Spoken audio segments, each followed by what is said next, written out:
Okay, so inshallah maanta waxaan baranaynaa wax la dhaho state management. And so basically waxaan ku dhex jirnaa React oo ah barnaamij lagu dhiso website-yada. React waxay naga caawinaysaa inaan dhisno application-ka naga dhan. Waxay leedahay components, waxyaalo kala duwanay leedahay. But dhibka jiraa wuxuu yahay sideen u maamulaynaa information fara badan, right? So haddii wixii bataan sidee u maamulaynaa because hadda habka u maamulayna waxaa waaye hal component waxay haysaa xogtii, right? So hal xogtii haysaa. So let's say camal hadda example hadda intuso sida hadda aan u shaqaynayno waxaa waaye waxaan haysanaa hal component oo kor ah. So let's say midaan camal waxaa waaye app.jsx waaye, right? app.jsx app.jsx waxay haysaa xogtii, waxay haysaa datadii. Marka haddaan rabno inaan kuwo kale u dirno oo components kale, let's say camal post.jsx ama let's say hoosteeda waxaa kusii dhex jira mid kale oo postcard ah. haddaan rabno kuwan inaan u dirno waa inaan inta kasoo dirno inta u dirno kabacdi tan inay tan usii dirto waaye. So yaa ii sheegi karo diritaanka la diraayo maxaa la dhahaa waan barana what is it called labadan application waxay ku wada xiriirayaan labadan component ka wada let's say post list aan dhahno. Okay, and go ahead Yusuf, I mean Ayub. Sorry, I should change my name, but I think they're called components or parts of it. Components. So let's say we were sending some information, some data from this component to this component. What are we using هذا maxaa isticmaalana to send it something? I think use statement. Use state, Inbox. okay. Use state it wuxuu kaydinaya information key. So it will keep the information, but to send it to another component, what are we using? Boosting waa boosting. Posting, okay. Posting waxaa waaye that's markay noqoto arrimaha maxaa la Excels iyo systemadaas markay noqoto taas waxaa waaye database marka loo tirayo. But let's say camal haddaan dhahno ka waran Import. yeah, if we say props. So props waxay naga caawinayaan it sends haddaan rabno inaan u dirno let's say post list waxaan leenahay we do something like this. So we say post list annagoo ku jirno gudaha app.jsx waxaan leenahay post list and then waxaan diraynaa waxaan rabnay. So inta waxaan leedahay camal posts and then equal to waxaan leedahay posts. Saasaa ku diraysaa like that. So this one waxaa la dhahaa marka this is called tan waxaa la dhahaa props aa la dhahaa. So propskan marka haddaan rabno inaan ka isticmaalno meeshan gudaheeda waan u diraynaa waxaa ku dhex isticmaalaysaa marka hore waxaa kasoo jiidanaysaa meesha parameterska kasoo jiidanaysaa. So let's say camal waxaan leenahay post list intaa kasoo jiidanaysaa marka intaa waxaa leedahay we have to expand it and then we say posts like that. Okay, saasaa kasoo jiidanaynaa and then functionkaa furanaysaa markaas. Okay, so tan basically we could say this one posts to. So sana u diraysaa this is the only way aan naqaano sida loogu diro component kale one component inay u dirto information component kale. We use props aan isticmaalnaa. So props marka waxay naga caawinayaan whatever inta la geliyo markaad soo jiidato postiga you import it post listgaa soo import garaynaysaa you give it something and then intaa ka helaysaa wixii adiga oo fiirinaya parameterka. So tan waxaa la props. This is fine haddii aad application aad leedahay saddex component camal leh like applicationka haddii leedahay dhowr boqol oo component maxaa sameynaya what are you gonna do? So now let's say camal we have post but we have another one mid kale aan samaysanaynaa oo la dhaho let's change the color to something like waxaan leenahay maybe profile. We have a component la dhaho profile.jsx. Now profileka haddaan rabno inaan u dirno xogta then we need to also grab the same way inaan kusoo jiidano waay same way aan kusoo jiidanaynaa annagoo isticmaalayno maxaan isticmaalaynaa halkan xogta haddaan soo jiidanayno component kale loo diraayo Props. props. Yep. Another prop. So keep that in mind. Props are how a way to send information to another component, but it's one direction. Props marka isticmaalisid it's only one direction. You could only send it from the child component to the you could only send it from the parent component to the child component. Had the parent component yeah meeshan which component is the parent? app.js. JSX. Yep. So app.js is a parent. You can only send the information one direction. So we cannot send it from profile to app.jsx. We cannot send it from post list to app.jsx. And that's a limitation why it leedahay props. It's a limitation. The other limitation of how let's say we have a profile has a lot more components kasi hoose.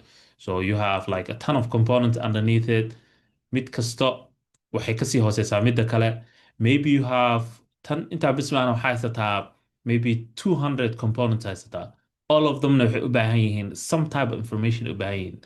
Either waxay u baahan yihiin like posts u baahan yihiin. Let's say Instagram waxyaalo badan ay leedahay.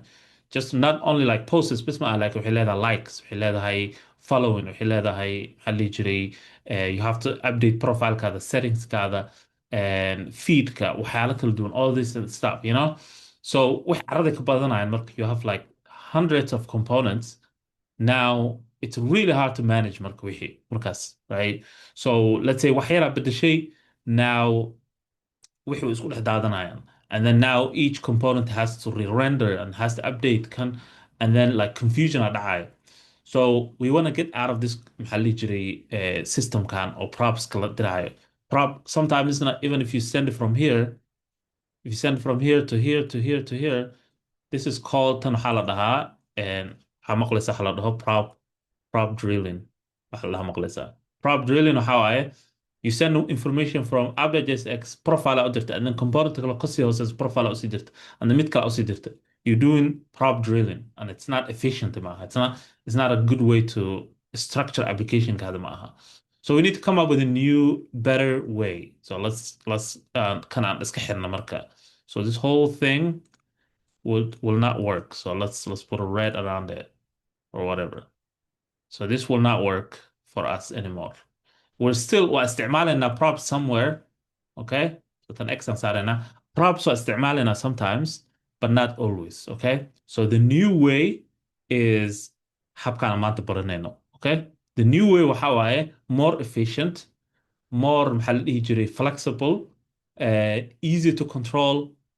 Any component has access to everything, right? There's no drilling wax la isku diraa ma jiro. Component kasta waxay access u leedahay informationka at the same time u leedahay. So ma jiro, there's no need oo laga soo diraayo parentiga loo diraayo childka. There's no need for that.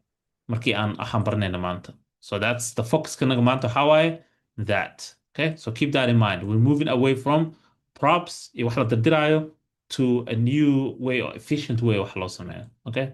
By the way, haddaa su'aal qabtid, you can post here. Yaa kusoo post garan kartaa anonymously haddaa rabtid. So keep that in mind. And linkiga waxaan soo geliyey WhatsAppka. So si anonymously usoo gelin kartaa questionkaada waana ka jawaabi doonaa. Okay. So maanta waxaan baranaynaa waxa la dhaho we're not actually learning Redux. We're learning Redux Toolkit wax la dhaho. Okay? Redux Toolkit. Redux the habka hore waa wax loo samayn jiray. Redux Toolkit is the new way to do something. Okay, Redux Toolkit aan baranaynaa. So let's explain meeshaan u socono. Where are we going? Okay, so waxay hadda aan sameynay, let's do the contrasting marka.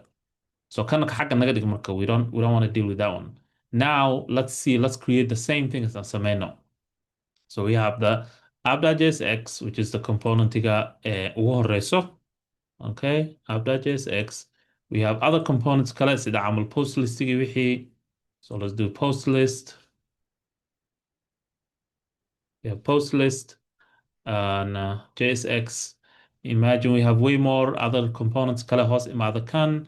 We have other components oo shaqooyin kala qabanayo, or each one does different things. So let's say camal midan, as we said, it's like a profile camal. We don't have to say JSX. Let's just call it profile.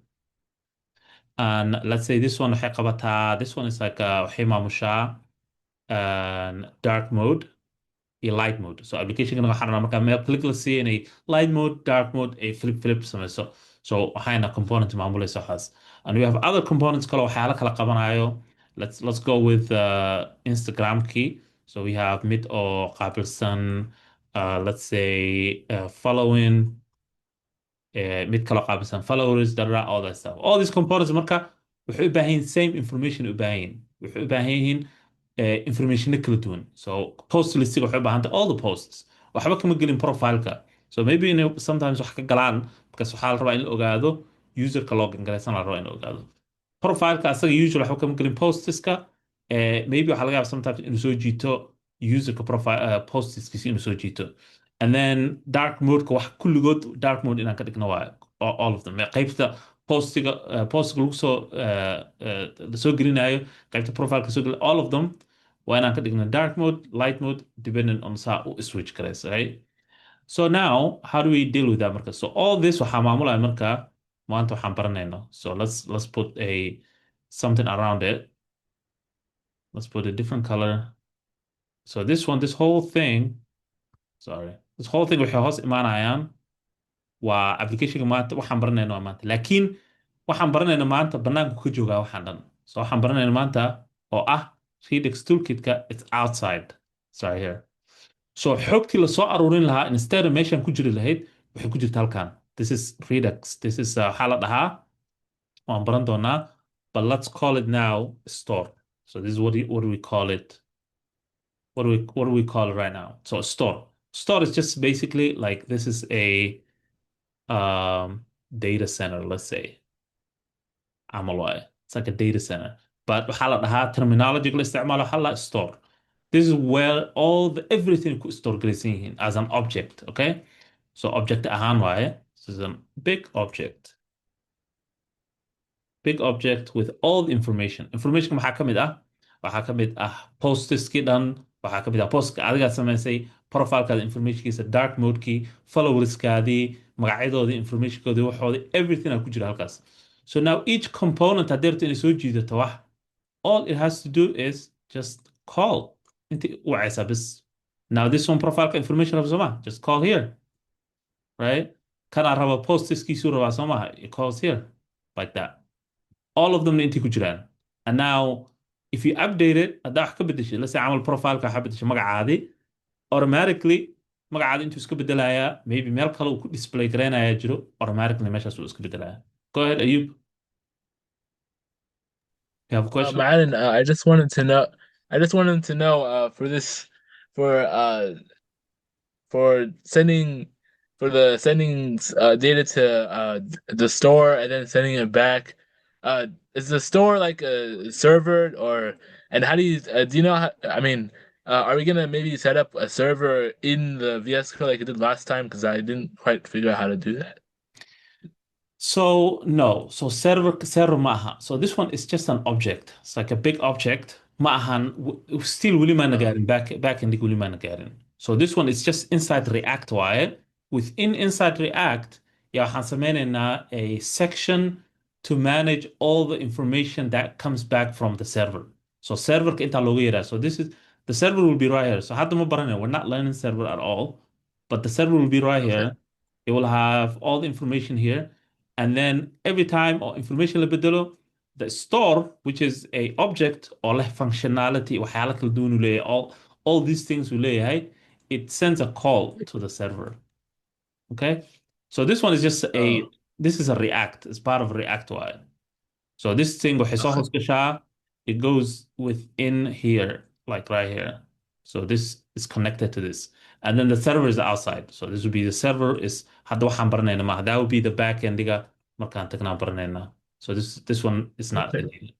This one is local and it can call the server. So functionalities ay leedahay that u yeeri karto ay samayn karto CRUD operation wixii la dhaho sida camal get update delete waxaas oo dhan ay samayn kartaa storeka wuxuu leeyahay waxa la dhaho reducers oo ah just functions samayn karo call to waxay u samayn karaan to a component or to serverka or API-gaada waxay kaloo leeyihiin waxa la dhaho actions waxyaala noocaas waxaasaan baranaynaa maanta but the general conceptiga u baahanta inaad fahantid waxaa waaye that maanta waxaan baranayno oo la dhaho Redux Toolkit basically is a big object that hayo informationka applicationkaada oo dhan right and then also meel kasta oo wax kasta isbedel aad samaynaysid when it comes to the informationkaada ama datada intaa ka samaynaysaa you're not doing inside the componentska codsigaa kasoo dirsanaysaa let's say camal profileka you want to update the name you send a request as soo diraysaa. So you send a request. Let me just make this smaller. You send a request from profile-ka. Let me change the color. From profile-ka to the store. So this would be request to change the name. sida camal waxa waaye a government. Example kale waan idin siin doonaa. Dowladda camal waaye. You know, in a government hal meel laga maamulaa. You know how like wadamada dowladaha caadiga ah hal meel laga maamulaa. Soomaali maybe. Soomaali maybe meelo badan laga maamulaa. But dowladaha caadiga ah hal meel laga maamulaa. Let's say camal Mareykanka camal waxaa laga maamulaa White House-ka. Okay? So that means there's no madaxweyne labaad ma jiro, right? And also waa la kala dambeeyaa. But like in general information let's say camal wadankii waxaa imaada emergency arrin emergency ay imaaday. dadka dhan waxay fiirinayaan madaxweynaha inuu warka siiyo, right? So let's say camal wadan kala kusoo duulay wadankii ama arrin weyn ah dhacday oo disaster camal ah madaxweynaha la fiirinaya waxa leeyahay okay maxaan sameynaa what should we do camal loo fiirinaya. So xogta dhan waxay ka imaanaysaa marka store waxay ka imaanaysaa dowladda meesha dowladda ka imaanaysaa. Also that means amarada waxay ka imaanayaan dowladda, right? So there's no haddii sharci la soo dejiyo kabso qaad oo dowladeed I think Mareykanka xoogaa it's a little bit different but let's say wadan oo like leh king camal leh, right? So Mareykanka is a little more democratic waaye so state kasta wuxuu leeyahay powerkiisa laakiin wadamada oo kingiga leh ama Sacuudi Carabiya ama meelaha kale aato I think Sacuudi Carabiya ugu soo dhow iyo maybe Russia camal oo aad amar looga qaato madaxweynaha inay jirin waxyaalo kale waxaan ka hadlayaa wax oo madaxweyne bas xoog dhan haysto. So let's say camal amraa la soo dejiyey waxaa la yidhi camal canshuurta wadanka kor loo qaaday, right? canshuurta wadanka kor loo qaaday waxay ka imaanaysaa bas madaxweynaha marka. There is no way oo random qof iska dhigi karo canshuurta kor loo qaaday let's do it and then amarka la iska fulin karo. waxay dhegeysanayaan dadkii dowladda meesha ka imaanaysa. So it's the same idea application-kaadoo dhan waxaa la rabaa inaynan meel kale kasoo jiidanin xog. Only waxay kasoo jiidanaysaa the store. Updates, changes, deletion, and everything goes back to the store. ما سمين كرت واحد كلا any action سمينيزي let's say عملوا حرتا you want to create a new post. New post مركز سمينيزي let's say عملوا حاجة سمينيزي component جوني أو سمينيزي and or let's say وحنا like form يريسه واحد سمينيزي task form كان حاول create post عملوا let's say create post شقدي سحاب post عصبي نسميه لكن every time a post سميه عد كلا كم دقيقة ور كدقيقة سنة بس ماشي دولتي انتو قدرايا مركو wax sameeyo the minute uu sameeyo post cusub intuu u diraya qayb waxaa jirta marka gooni oo loogu talgalay posteska so inside the object-gan weyn wuxuu sii kala leeyahay object-yaal yar yar ah so mid object waxaa lahaa post list mid waxaa lahaa profile mid waxaa lahaa dark mode mid waxaa lahaa following so each one wuxuu sii leeyihin post yar yar sii leeyihin waa object within object as well. So now post marka la sameeyo wuxuu ku daraya listigii postyaashii boom kan automatically wuu la socdaa wuxuu leeyahay waxa la dhaho subscription basically waxaa waaye wuxuu ish dhegtu ku hayaa bal storeka maxaa isbedelka dhacay every time applicationkaada bilaabato waxay leedahay isbedelkii la sameeyo waa kana so post cusub lagu soo diro soo ma okay dir u dir maxaa la jira post list u dir automatically ma aha hataa wax oo hataa refresh kuma sameynaysa applicationka automatically wixii dhan is update gareynayaan. So that's why applicationada React-ga khatar u yihiin oo like ay meel hadda wax yar ka bedesho meel kale wax ka bedelmayaan hadday waxaan tusayay I think it was a Noor application oo la dhaho task on aniga aan sameeyey oo React ku dhisan so waatana task basically application-kan wax task management system waaye meesha waxay leedahay light mode leedahay ama dark mode so click markaan siino iftiin isku bedelaya now iftiinkaas isku bedelay waxaan dhex maraynaa inkastoo aan isticmaalin Redux laakiin Redux aa dhex mara haddii caadi tahay okay Redux aa dhex maraysaa waxaa ka bedelaysaa meelaha waxaa ku bedelaysaa light haddana markaa click siino Redux dhexdiisa waxaa ku bedelaysaa dark so markaa ku bedesho automatically componentyaasha kaloo dhan way bedelaysaa maxaa la jira value-gay bedelaysaa marna dark ka dhigaysaa marna light ka dhigaysaa okay so wax dhan intaa laga maamulaya marka this is your habkaada mana ahan database ma waa just waa one object meel ku jira labis waay or like different functionalities kala leh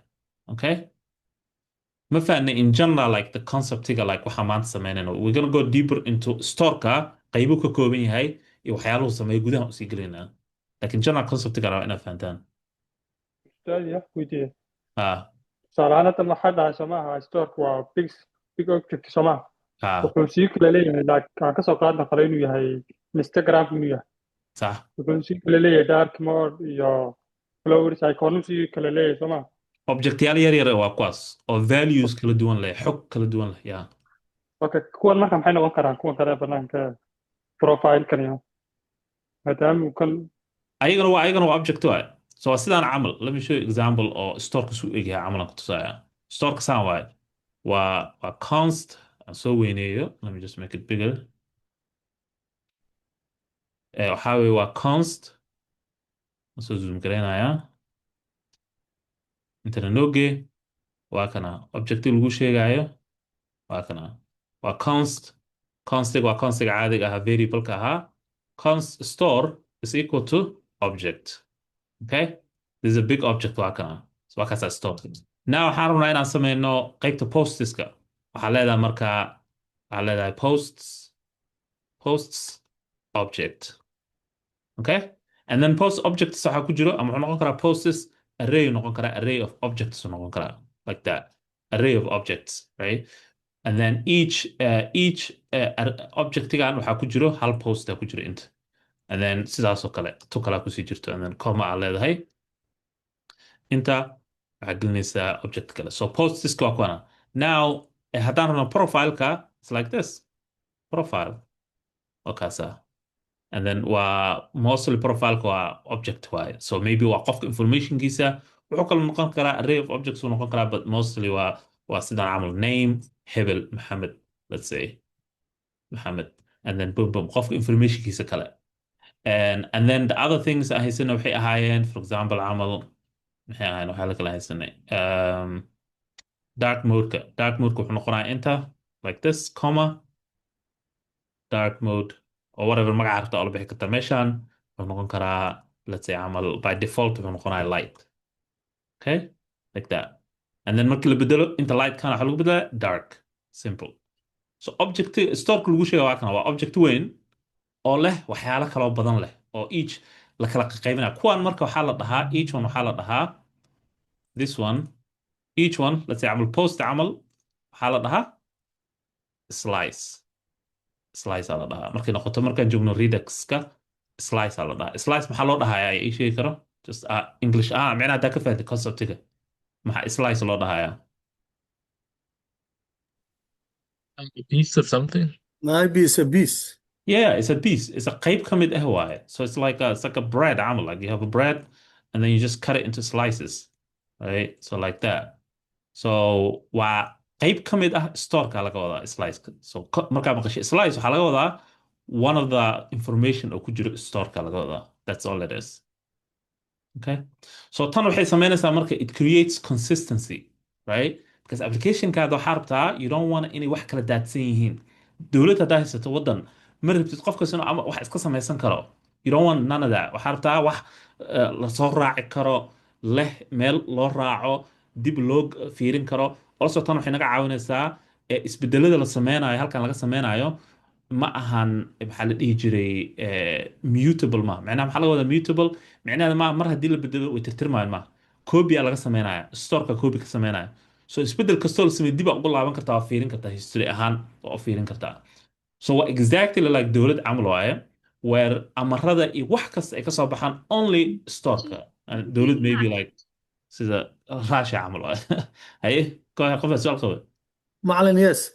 yeah And postiga iyo profileka sida u samaysay iyo dagmorka kulli waa kala duwan yihiin mid waxaa ka dhigtay object midka kale curly bracket aa gelisay midna curly bracket male what's the difference there differencega waxaa waay xogta lahayay ku xiran tahay so markii posts tahay waxaa haysaa postyaal badan each post waxaa weeye waa its own object waaye right so waxay leedahay maxaa la jira post likeskii contentigii titleki wixii leedahay markaa profileka joogtid qofka profile badan ma aha it's one profile maxaa yeele waa qofka log ingaraysan waayo profilekiisa also waxaad samayn kartaa mid ah userska waxay noqonaysaa markaas array of objects ay noqonaysaa sida camal posteska maxaa yeele waa users dad badan waaye so waxay ku xiran tahay xogta noocay tahay adaana go-aansanaysa taas what type of data are we collecting camal waaye basically so you just define the way you think it's the best fits xogtaas.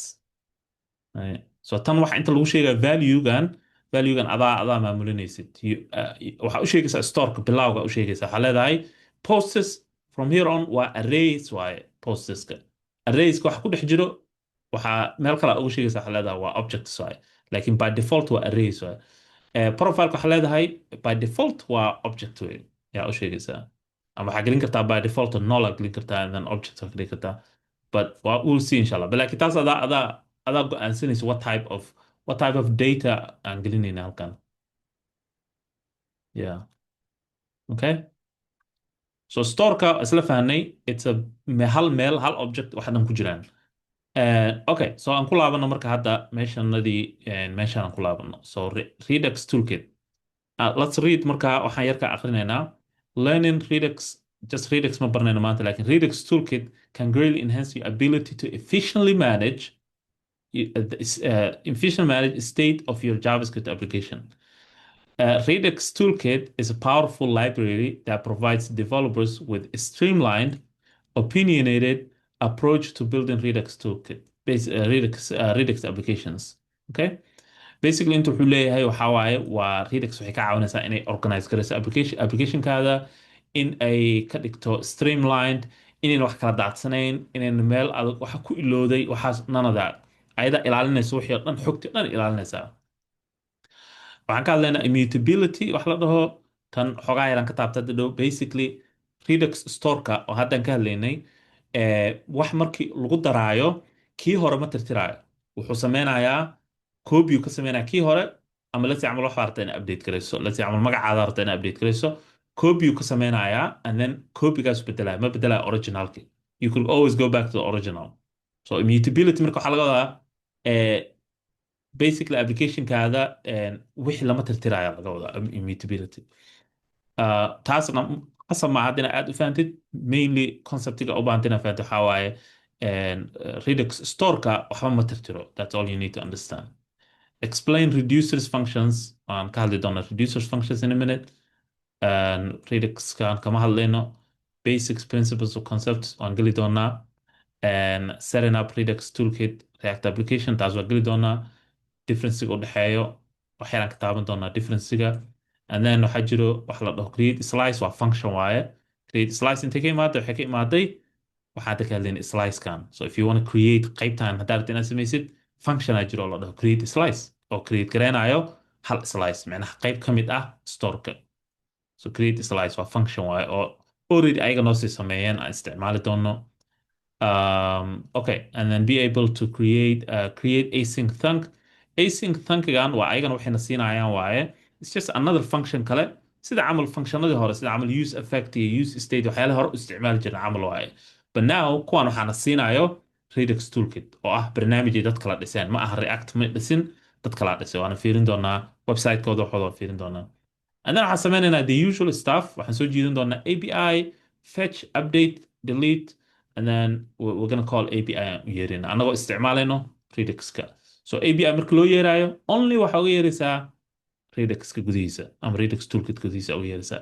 Inta gudaheeda looguma yeerayo API calls anymore. So all API calls intay galayaan. Okay? So let's check out website-kooda aan fiirino. What did I miss? So do Musab, and you didn't miss much, but we're recording it. So inshallah you could watch later. So if we go to Redux Toolkit, okay. Redux Toolkit maahan, explain maahan. Okay, let's go to Redux Toolkit caadi website kooda. This is their website. Also, waxaa jiro Redux website. If you go to Redux I think it was like redux.org. Not this one. This is different. Redux website. Yeah, this one, redux.js.org. So this is the old one. This is the old one. ما استعمالنا. This is the old way لو سمين جروح. This is the new way أو هلا سمعنا. That's the difference again.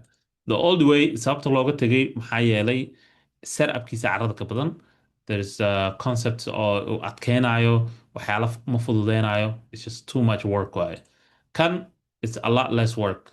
Ani markaan baranayo waxaan bartay Redux-ka keligiis. So waxay ahayd waxay qaadanaysaa adiga waqti badan inaad setup bas ku sameyso.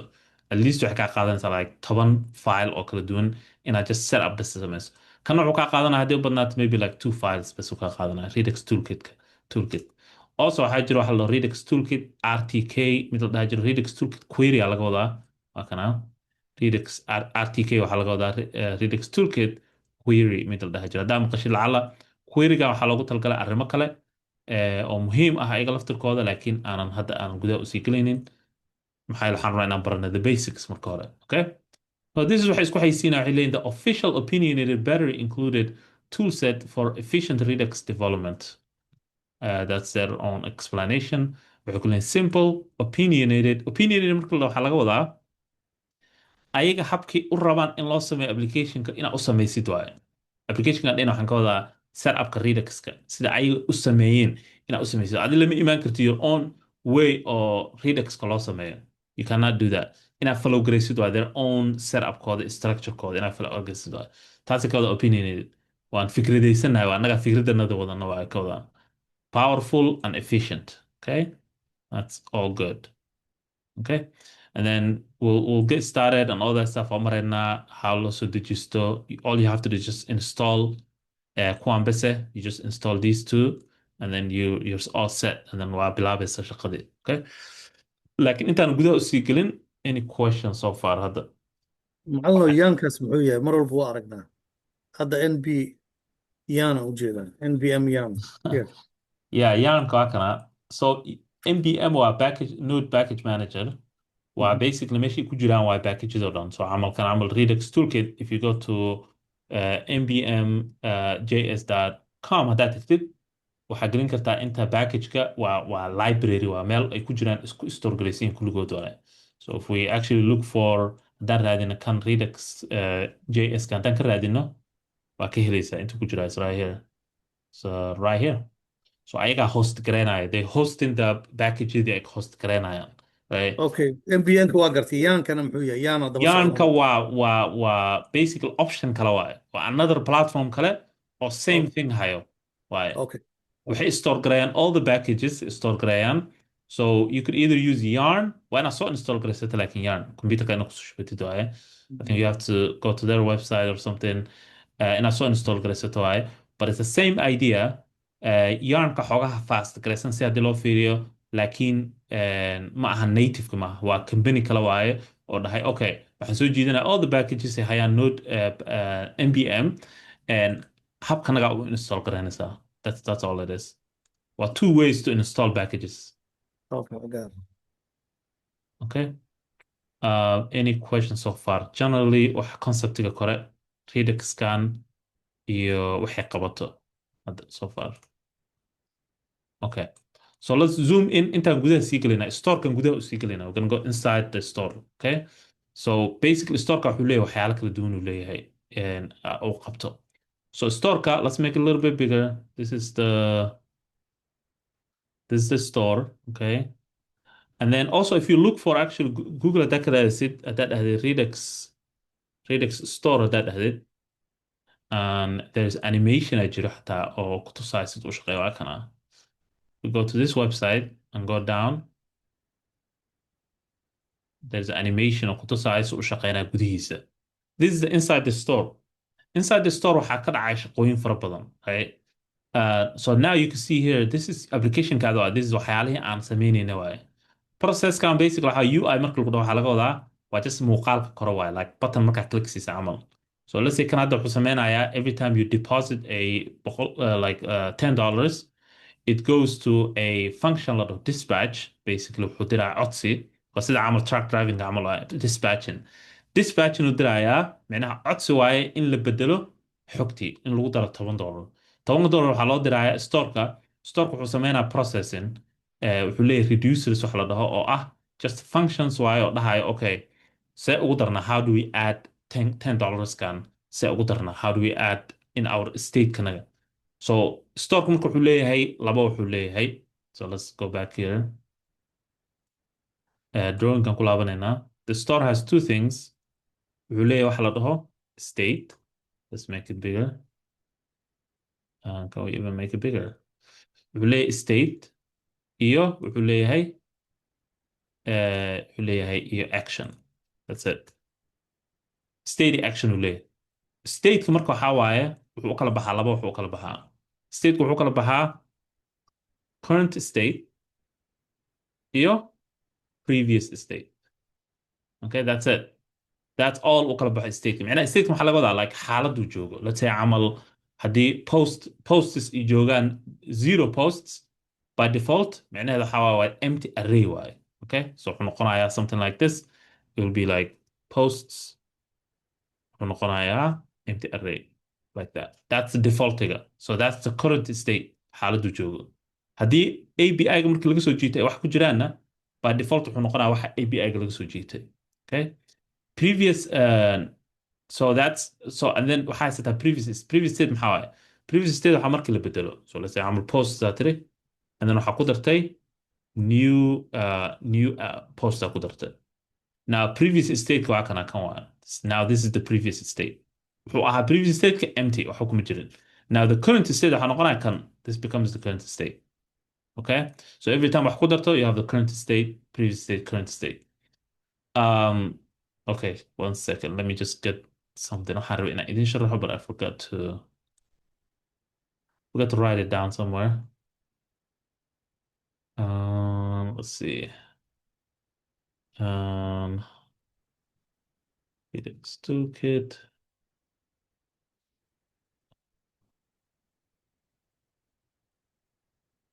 Okay. Let's see. So, yes. So stock wuxuu ka kooban yahay I'm trying to get something example aan rabin inaan idin siiyo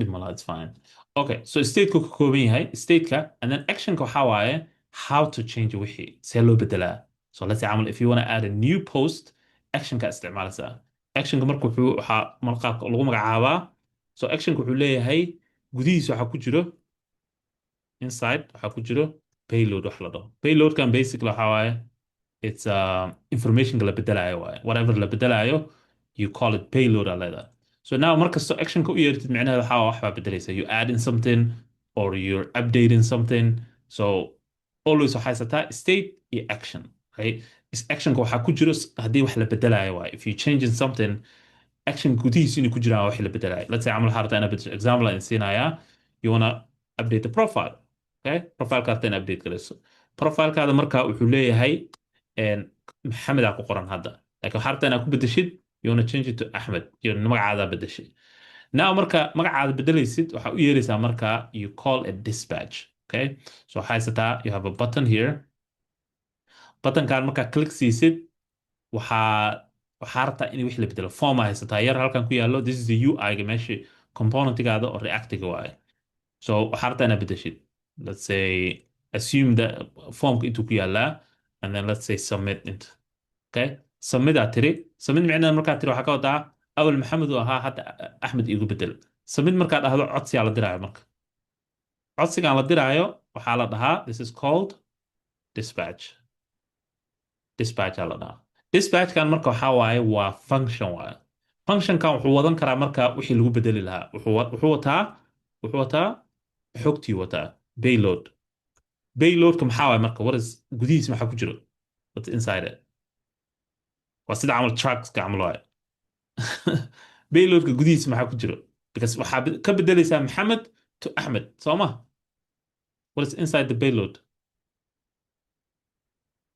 waxaa ku jiro Ahmed right because waxaa ku bedelaysid waaye whatever you change into yaa payloadku wataa payloadka marka jidku soo marayaa wuxuu imaanaa storeka u imaanaa storeka marka wuxuu leeyahay wax la dhaho reducer let's change the color wuxuu leeyahay wax la dhaho reducer function shaqadiisa waxaa marka waa function yar oo waxa la pure function waa la dhahaa marka qaarkood function shaqadiisa ay tahay waxaa waaye already wuxuu hayaa maxamed okay shaqadiisa waxaa waaye it already has maxamed stateku already hayo waa maxamed wuxuu leeyahay marka ma waxaa rabtaa inaad ku bedesho Ahmed okay marka hore inaan waxaa waaye aan basic wuxuu leeyahay switch uu sameynaya wuxuu leeyahay okay maxamed ka bixi copy iga sameeyu leeyahay it makes a copy of wixii hore oo yaalay oo maxamed ahaa and then wuxuu ku bedelaya Ahmed and now reducer functionka shaqadiisa waa ka dhamaatay wuxuu sameynaya wuxuu u dirayaa meelo kala duwan u diraayo number one wuxuu u dirayaa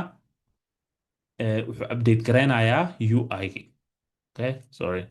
UI-gu update garaynaya sababta UI-gu update garaynaya maxaa waaye oh, this is the let's say عمل this is the component profile soo bandhigayso waa kaba soo qaad UI-gu update garaynaya maxaa yeelay UI-ga marka hore maxay ahayd marka hore maxaa ku qornaa at the beginning maxaa ku qornaa محمد Mohammed, right? So UI-ga Mohammed uu haystay awal.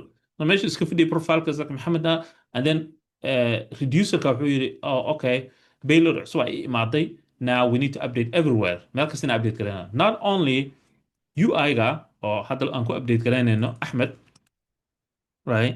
But also serverka oo loo baahan yahay inuu ogaado in magacii la bedelay. So wuxuu sameynayaa marka reducer-ka serverkan wuxuu diraa codsi.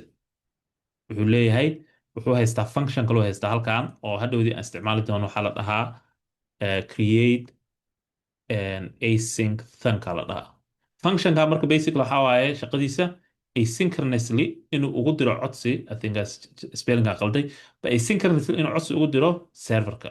Okay, serverka marka waxaa la leeyahay oh, okay awal sheekadu waxay ahayd Maxamed but now you need to update to Axmed inaa ku update galaysato. Okay, yaa la leeyahay so shaqada oo meel kasta in wax laga update gareeyo reducer-ka qabanaya. Okay, and now also wuxuu update garaynayaa the maxaa la jira store. Right, let's say inta we have a profile store kuna update garanaya so inta waxay ahayd profile xogta ku jirta awal waxay ahayd Axmed wuxuu ku update garanayaa waxaa ku jira Maxamed Axmed uu ku update garanaya. Okay, so this is like reducer lagu sheegay marka shaqadiisa waxaa waaye inuu like meel kasta u diro wax isha ku hayo wixii og yahay meel kasta waxay meeshay marayaan xaaladii hore xaalad cusub state la joogo waxaas dhan dhigta ku haya. Dispatch-ka shaqadiisana waxaa waaye and also that's the action wuxuu ku dhex jiraa reducer-ku ku dhex jiraa reducer-ka wuxuu haystaa action-kii. Dispatch-kana shaqadiisa waxaa waaye in uu codsi ka keeno UI-ga ama ha ahaado button la click la siiyey ama ha ahaado wax cusub la bedelay ama ha ahaado kan waxay rabtaa ahaato shaqadiisa waxaa waaye in uu u diro wax kasto reducerska. Okay, taa mise fahna waa sheekada sida track driving camal waaye trackska tracka haddii uu isbedel dhaco qofka track driverka wuxuu codsi u diraa dispatchka lasee camal baabuurka ka halaabay meel dhex taagan yahay dispatchku soo wacaya wuxuu leeyahay niyo baabuurka iga halaabay naa baabuurka ka halaabay taas dispatcherka intuu ku jiraa marka wuxuu haystaa kaba soo qaad reducer functionka waaba dispatchka waaye waa qofkii waaye wixii xogtii aruurinaya so wuxuu u diraa codsi markaas wuxuu u dirayaa companygii roadside assistance-gii wuxuu u dirayaa qoraal wuxuu u dirayaa companygii oo kaba soo qaad database-ka uu leeyahay baabuurka istaagay so loadki ma imaanayso and then also wuxuu update garaynayaa localkii ama companygii meesha uu joogay informationki update garaynaya uu leeyahay loadkaas ma shaqeynayo baabuurka kaas taagan right so it's a similar idea waaye oo noocaas ah. Okay, isla fahna hadda does that make sense? Okay. su'aal qaba Ah, haddii aan rabo marka inaan hadda kaba soo qaado kaleeto maxamedka aan ku bedelo axmed meeqa faalaan aan ka bedelaa macnaha actionka aan qabanayo waa fahmay in haddii aan ka bedelo storeka haddii aan wax ka bedelo inuu asigana databaseka oo kaleeto serverka waxa uu wax ka bedelaya waa isla fahmay laakiin functionka markaas aniga aan wax bedelaya rabaa faalalka aan bedelaya faalka bedelayso what do you mean? haddii aan rabo inaan maxamed axmed ku bedelo Mhm, oo kaba soo qaado kaleeto maxamed uu ku jiro pageka post listiga mhm. inaan ku bedelo Then axmedna dispatch kala isticmaalaysaa function waxaa jira oo dispatch oo soo import garaynaysid you just import it and then waxaa soo dhex gelinaysaa meesha post listiga and then asaga waxaa leedahay marka okay isbedelaan sameynaynaa post cusub aan sameynaynaa kaba soo qaad ama magacaan bedelaynaa adi waxaa leedahay micnaha waxaa leedahay profileka bas uu ku jiraa Axmed so haddii kaba soo qaad waxaa leedahay post listiga haddii laga bedelo ma shaqeynaysaa maa leedahay waxaa ka wadaa markii aan maxamed aan ka bedelo meeshaan Mhm, waxaan haddana usii baahanaa soo maa inaan storekan ka bedelo kan dispatchina sameeyey ma diidani mhm. haddana markaan storekan inaan kasii bedelo may noqonaysaa Store waa kana this is the whole store waa kana kan waa storeka so this is the store And basically reducerka wuxuu u sheegaa storeka in la bedelay maxamed la bedelay. Reducerka shaqadiisa waxaa waaye meelo kala duwan inuu codsi u diro oo dhaho okay meeshaan wax laga bedelay inta wax laga bedelay inta wax laga bedelay kulligiin dhan update gareeya wixii isagaa dhahayo. So storekuna u sheegaa inuu update gareeyo, serverku u sheegaa inuu update gareeyo, and then meel kasta oo looga yeeray profilekan inuu update gareeyo. So sometimes waxaa laga yaabaa magaca inuu ku jiro settingska, inuu ku jiro meesha kore oo navigationka, waxaa laga yaabaa inuu ku jiro meel kale. Reducerka wuxuu leeyahay bedela. Waxaa jiro package kala isticmaaleyna la dhaho hadii intus doona waxaa la dhahaa use selector. Use selectorka marka codsi waxay kasoo jiidanaysaa reducerka. So use selectorkan meel kasta u isticmaali kartaa marka component kasto. Isbedel marka saa loo sameeyaba automatically component kasto waxay helaysaa update-kii cusbaa ay helaysaa. Right? So waxaan isticmaalaynaa waxa la dhaho dispatch iyo use selector meel kasta oo application-naga ka mid ah component kasto. So haddaan rabno codsi inaan dirno oo wax bedelayno waa dispatch. Haddaan rabno inaan soo jiidano stock waxa ku jiro oo wixii ugu dambeeyey waxaan isticmaalanaa use selector. That's it. That's the only labada gacmood aan isticmaalayno. hadda ku fahamsan. Yeah. So that's the stock kaasa. So Redux lagu sheegay saan u shaqeysaa. This is it.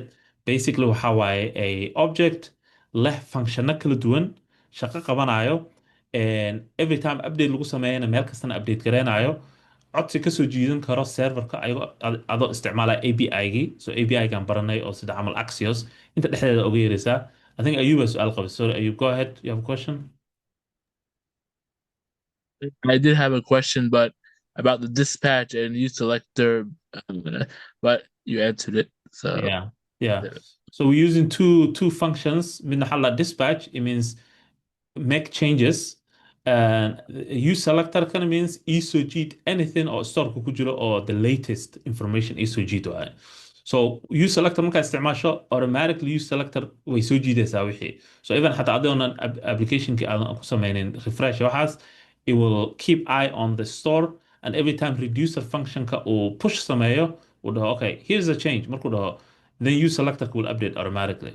So application-kaada is all in sync meel kasta ay wax ku jiraan waa sync waaye adoo isticmaalaya use selector-ka. That's how it works. And then also it's in sync waaye serverka UI-ga markuu update kara serverka ma update karaan so isku waxaa ku jira labadoodaba. Sometimes waxaa dhacdo qofka inuu iloobo inuu update karayo serverka and then UI-ga markuu update karayo refresh markuu dhaho weli maxamedaa ku jiro meeshii. And now problemka waxaa waaye you didn't update the server-kii because serverka waa meesha oo information ku jiraan oo long term-ka right? kan haddii serverka meesha laga bixiyo kan waa just waa front end delay waa intaan dhan. Okay. Any question? And also the storeka is in sync with the serverka. So xogta ku jirta serverka oo dhan posts everything waxay exactly la mid tahay waxa ku jira storeka waa isku mid waa labadooda. So that's also meesha haddaan ka hadlayo on intusayo dhahayay waxaa jira wax la dhaho Redux Toolkit waxay leedahay wax la dhaho RTK querygan wuxuu soo dhexgelayaa meeshaan hadda aan ka hadlayn oo ah waxa u dhexeeya serverka iyo storeka waxa u dhexeeya sidee in sync u noqon karaan oo 100% querygaasa isticmaalaysaa but applicationada oo high volume-ka ah ama high capacity-ga ah loo isticmaalaa sida camal social media camal Facebook waxaas you want everything to be in sync all the time and sometimes you want to cache things. Cache waxaa laga wadaa ma rabtid every time oo storeka waxaa laga soo jiitay inaad serverka codsi u dirto ma rabtid. You don't want to do that because waa inaad save garaysid codsiga inta loo dirayo serverka. Now marka waxaa la sameynayaa storeka wuxuu sameynaya waxa la dhaha cache. Basically wuxuu kaydinayaa wixii ugu dambeeyu kaydinayaa. Marka uma baahna application-gaad marka storeka bas isticmaalaysaa laakiin storeka wuxuu ogaanayaa haddii isbeddel la sameeyo inuu kasoo jiito isbeddelkaas in the background. So application-gaas fast marka is very fast. looma baahna xataa ina serverka wax laga soo jiito sometimes because isbeddel ma jiro. Laakiin isbeddel hadduu jiro storeka waa ogyahay inuu serverka kasoo jiidanayo wixii. Okay? So locally ku save garaynaysaa like posts-kii user information wixii dhan computerkaada ku save garaysan yihiin. That's a cache but like, that's more advanced. But hadda ma isticmaalin cache-kaas. Okay? Any other question? Okay, let me check the meesha dadka waxay soo geliyeen. Waxaad isticmaali kartaa linkigan soo geliyeen su'aalaha hadda qabtid. Okay, let's do a quick setup aan sameyno, and then break aan qaadanaynaa, and then we're gonna set up fully everything, inshallah. So setupka, it's really simple. You just go to Redux Toolkit website-kooda, make sure inaynan ahayn Redux, and then waxaad tegaysaa get started, kabacdi hoose imaanaysaa, labadaana soo install garanaysaa. You install these two. So we just copy this guy, go to application-ka. Midda isticmaalana waa midii maalidowta aan sameyno waaye. Volunteer hubkii aan sameynay maalidowta waa exact same one. Okay? So waxba iskama bedelaya. Let me just let me close this section. Close chat here. I think I need to use maxaa la dhihi jiray VS Code because kan wuxuu leeyahay code hinting waxaas ma la rabo code hintingkiisa. So let me just close this and waxyaala daif now. Let me just close all this. Okay. Intaan tegaynaa, we have here Volunteer Hub start and so far Visual Studio Code. Okay. It's gonna open a project. We don't want it to open a project. Okay. Okay, so good. Now marka waxaan sameynaynaa setupka. So installation first. Marka ugu horeyso. Intaan tegaynaa, we're just gonna paste npm install Redux.js toolkit. Boom. Next, waa kan ku xigo. Waa kana copy. How I can npm install React Redux. React Redux waxayna siinaysaa labadii function aan ka hadlayay oo ah use selector iyo use dispatch ayna siinaysaa. Laba waxayna siinaysaa hooks. Labadaas hook marka meel kastaan u isticmaali karna. Midna waa dispatch, midna waa select waaye. Soo jiida wax, kana waa wax bedel ama update, delete iyo add waaye. Midkaan use selector kana waxaa waaye select, soo jiida waaye xogta. Okay, so haddaan ka hadlayo waxaa jira wax la dhaho CRUD operation. yaa xasuusta CRUD operation wax laga wado. CRUD, not that one here. CRUD tan waa muhiim inaad fahantid conceptigan CRUD la dhaho. waa xarfo lasoo gaabiye waaye. Anybody know what it is? What does it mean? maxay u taagan tahay? Cda waxay u taagan tahay create. Rta waxay u taagan tahay read. Uda waxay u taagan tahay update, and then the D-dana delete. yeah. So this is basically the concept la isticmaalo application kasto adduunka. It doesn't matter how complex it tahay. Ma ahaato Facebook, ma ahaato midda adiga maalidowd samaystay, mid kasta ha ahaato any application waa 3-4 action leh waa bas. Hal action kala jiro mid la dhaxo jiro the patch, but patchka waa more like update camal leh waa. It's a different way of updating waa. So if you see that, sorry. Patch waa different way of updating, but this is the general concept. waxayna samaysid oo update database-ka gelisid, waxayna kasoo jiidasid oo akhrisid, waxayna ku jira aad wax ka bedeshid iyo delete inaad ka tirtid. That's it. So CRUD operation haddaad baratid any application sida camal React haddaad CRUD operationkeeda baratid wax kastaa ku samayn kartaa. You don't have to wax kale uma bahnaanaysid. Okay, so that's really important.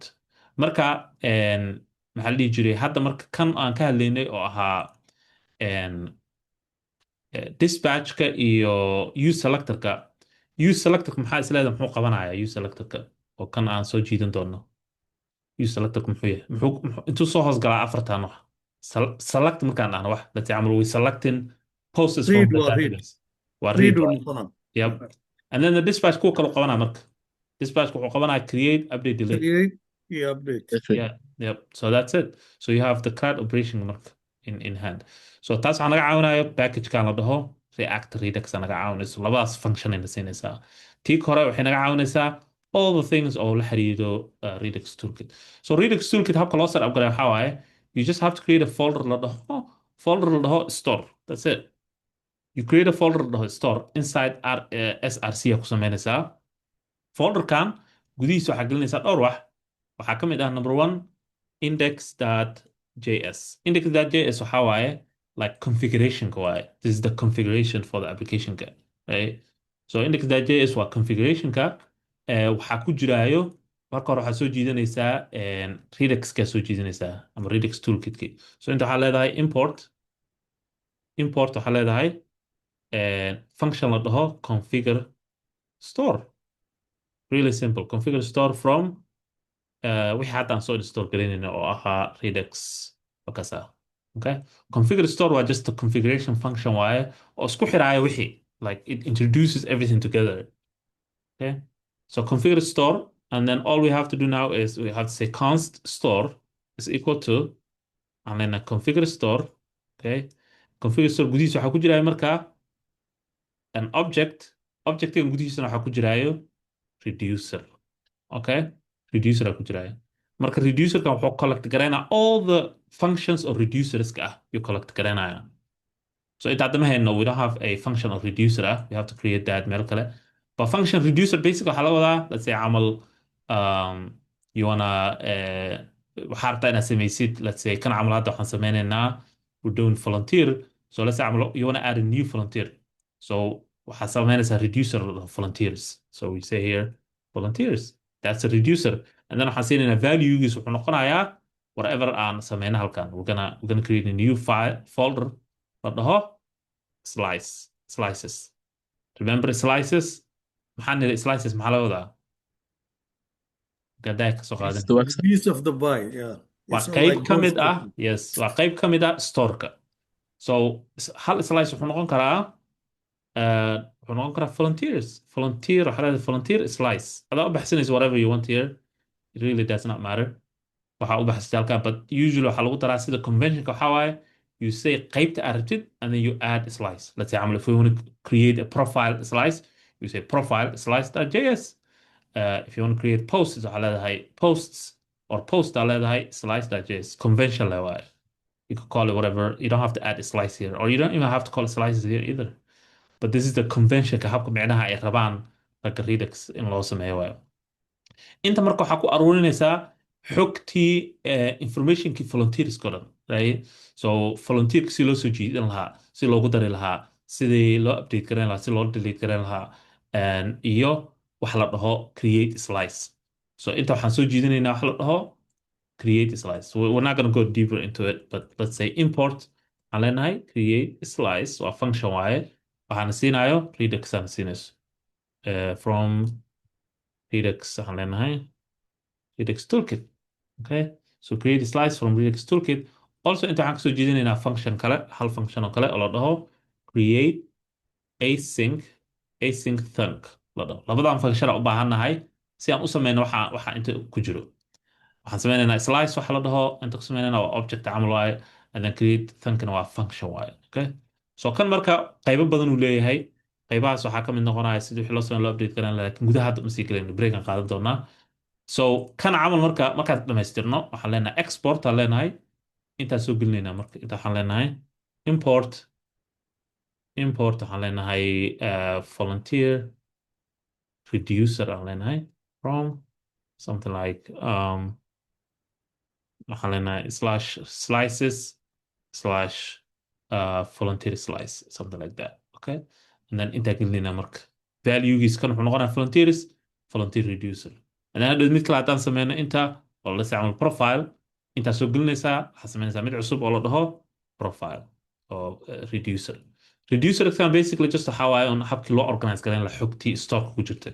Okay, so soo jeedi storeka ku dhex jirnaa, and then we just say export default store. Okay, export default store. Now storeka intaa ku isticmaalayna marka, because we need application naga hadda kama warqabto inuu jiro store waxa la dhaho. It doesn't even know, because application naga waa mainka kasoo galnaa. mainka waa kana app.js x waa kana app.js shaqadeeda qabsanaysaa. They don't know inuu jiro waxa la dhaho store haba yaraatee. So that's why u baahannahay we need to import it here. halkan kusoo import garaynayna. Okay, so inaan introduce garayno waa application naga wax store la dhahaa jiro oon sameynay. So we're gonna say import store from meeshuu ku jira, which is /store right here. Okay, and then waxaan isticmaalaynaa a call aan isticmaalana iskugu xirna labadooda. call u baahannahay. So hadda hab ma jiro oo introduce garayn karna application naga storeka. marka waxaan loo sameeyey kuwii hadda aan soo install garaynaynay oo ahaa Redux Redux yaa waxay sameeyeen koolo ama wax hal function oo isku xiraa wixii so waxaa la dhahaa kaas import waxaa leedahay providerka marka waa koolo isku xirayso storeka oo ah ka imaana Redux iyo applicationkanaga so waxaan leenahay from React Redux ka socdaa okay and then just applicationkanaga dhan waxaan hubinaynaa providerka we're just gonna say provider and then oo soo xiraynaa labada geesaan ka marinaynaa appkanagi so appkanaga hadda waxay ogtahay inuu jiro waxa la provider laakiin miyay ogtahay waxa la store inuu jiro still what do you think Yes. Yeah, way ogtahay so sababtoo ah import gareynay but providerka store ku jira.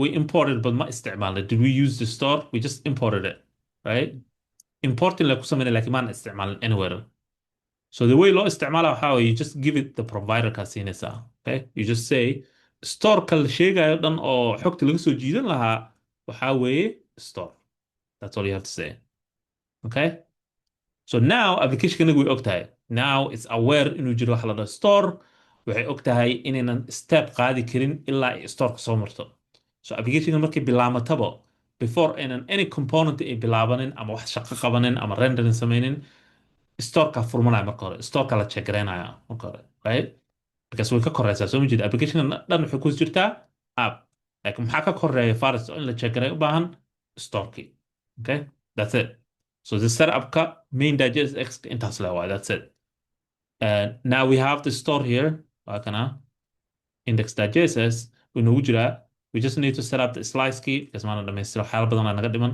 shaqada inta badan u badan waxay ka dhacaysaa slice key ka dhacaysaa setupkan that's it now if you add new slice hadaa ku dirtid you just have to add it here intana ku dirtid waa you import add it here wax kale kama bedelaysid that's it intaan so storeka setupkiisa waa dhan waa dhammaystiran yahay now we just need to figure out sideen u samayn karnaa volunteer slice muxuu u baahan yahay maxaa all that stuff insha allah okay any question any su'aal so far I know we went through a couple of things but any question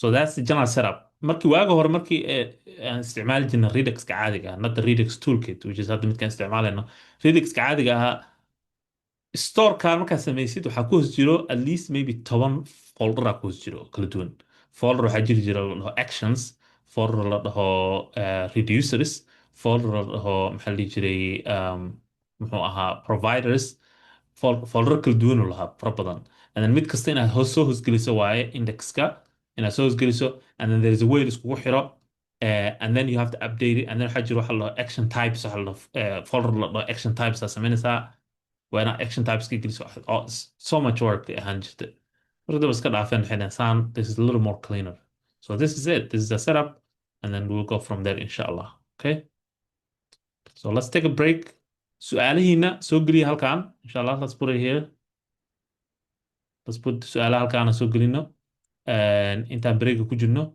wixii su'aalaha qabtaan si anonymous oo weydiin kartaa haddaa confusion ku noqotay anything waa ka jawaabayna inshallah after the break so let's take a 10-minute break and isku soo laabano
Okay, I'm back.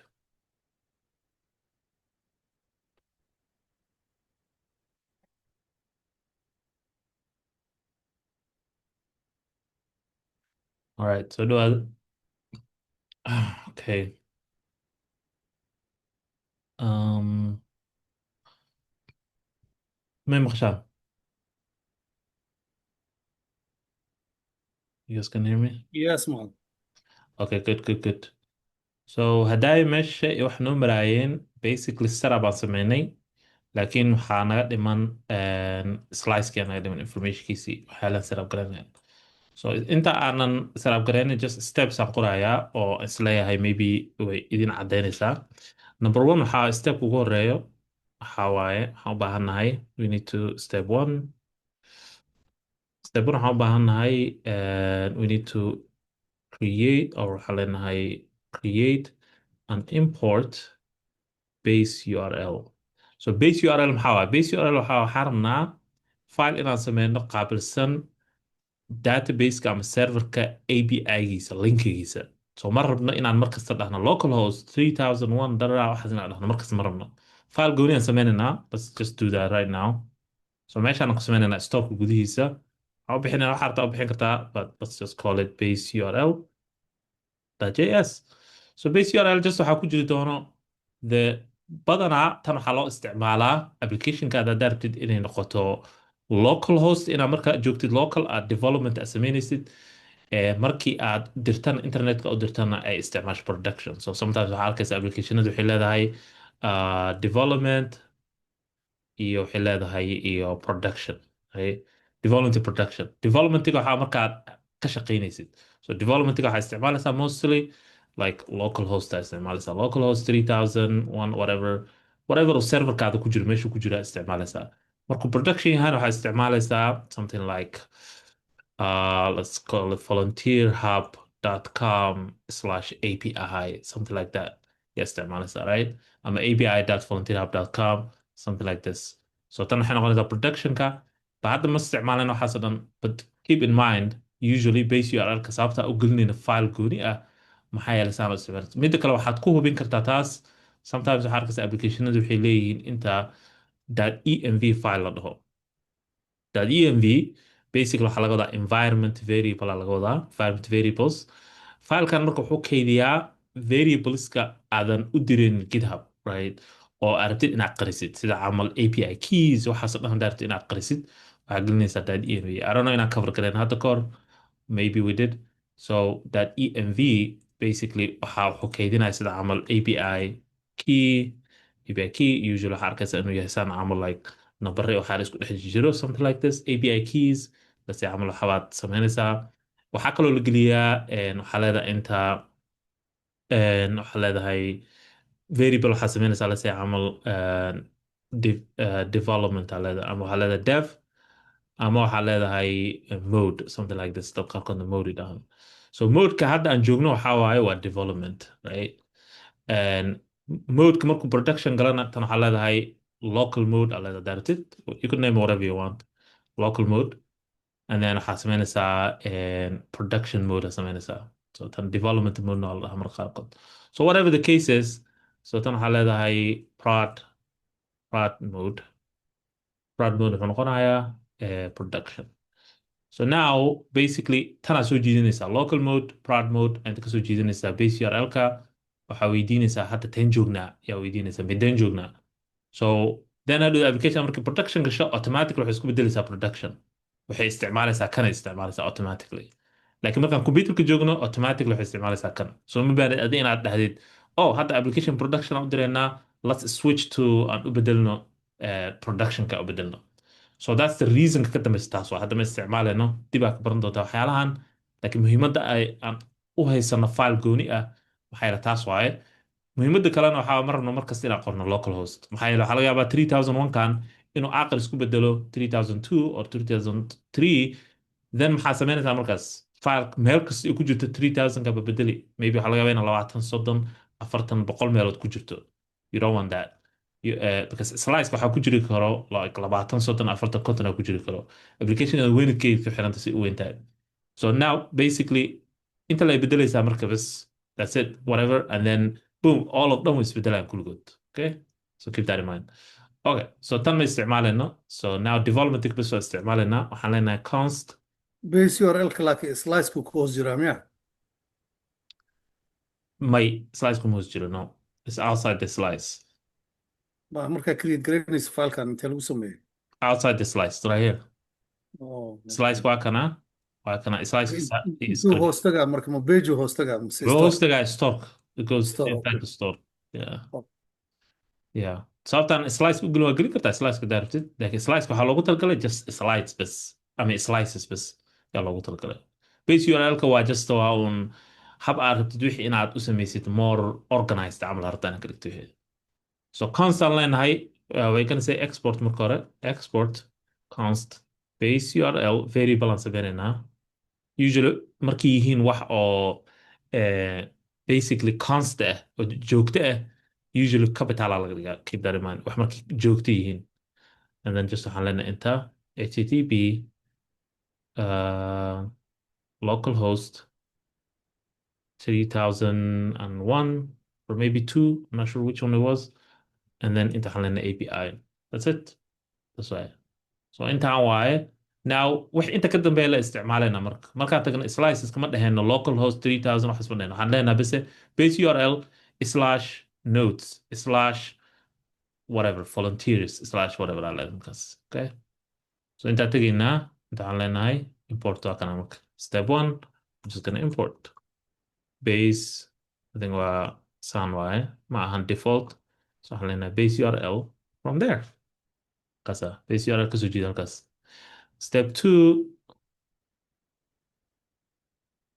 waxaan sameynaynaa step 2 waxaa sameynaysaa waxaa leedahay couple of things aan sameynaynaa mid ugu horeysa waxaa waaye inaan soo jiidano volunteerski so waxaan leenahay fetch all volunteers volunteers with create async bank function okay so inta waa usoo laaban doonaa like waxaan gelin doonaa function API u yeerayo so and then also we have to do import Axios from Axios tan waa basically waa just waa API kasta marka u yeerayso you need to have Axioska okay so inta waxaan sameynaynaa function u yeerayo volunteers soo jiidanayo all the volunteers fetch all volunteers with create async think using Axios right get access saasaan isticmaalaynaa okay and then intana waxaan sameynaynaa kuwa kalaa sameynaysa marka all the cloud operation yaa sameynaysaa maxaa ka mid a marka kuwa cloud operationka inta waxaa ka dhigaynaa kaba soo qaad waxaad dhigi kartaa update all update waxaa leedahay update volunteer okay using can create async yaana isticmaalaynaa let's copy paste same thing Axios and isticmaalana and then the other one is just delete step 3 ma sameynayna kuwan just iska qoray hadda delete volunteer maxaan iloon maxaan dhiman there's 4 of them fetch update delete yeah so fetch or delete and then update okay so yeah so saddexdan u baahanta mainly okay So cloud operation, that's what we have. Create, read, update, delete. Okay, are we missing something? Update ka kana, delete ka, create, yeah, create kana, sorry. And then you could, it doesn't matter the order, actually, it does not matter order. Step 5, create a new volunteer. Okay. So kuwan functiono kala duwan waaye oo ah basically access isticmaalaya boom u yeeraa wixii and then done taas waa qayb marka that's a whole section waaye this is a maybe we should like combine all this functionadan and then midda dambe waxaan sameynaynaa step 6 kaba soo qaad waxaan sameynaynaa create initial state waxa la dhaho initial state is simple just variable waxaan sameynaysaa la dhaho initial state xaaladda uu storeka joogo waaye ama xaaladda slicekan uu joogo laga wadaa initial stateka initial stateka wuxuu noqonayaa marka basically waa object aad dhehaysid okay volunteerska ma empty ba mise waxbaa ku jiro so waxaa leedahay volunteers ma empty ba mise waxbaa ku jiro so by default it's empty volunteerska waa wax haddaa ka hadlayna waa cali weydiinaaye oo dhahay maxaa halkan u yahay array of objects kan muxuu yahay kaas inta waa meeshaad dooranaysid waxaa u sheegaysaa basically applicationkaada ama storekaada waxaa u sheegaysaa waxaa leedahay by default volunteers waa array waa leedahay waa array and then gudaha objectsa ku jiro inta uma sheegaysa objectsa ku jiro taas shaqo kale waa also waxaa u sheegaysaa let me just get my note si aanan u qaldintan waxaa kale u sheegaysaa xaaladda la joogo statuska la joogo okay status xaaladda la joogo xaaladda maxaa laga wadaa basically functionada marka la sameynaya xaalado kala duwanay marayaan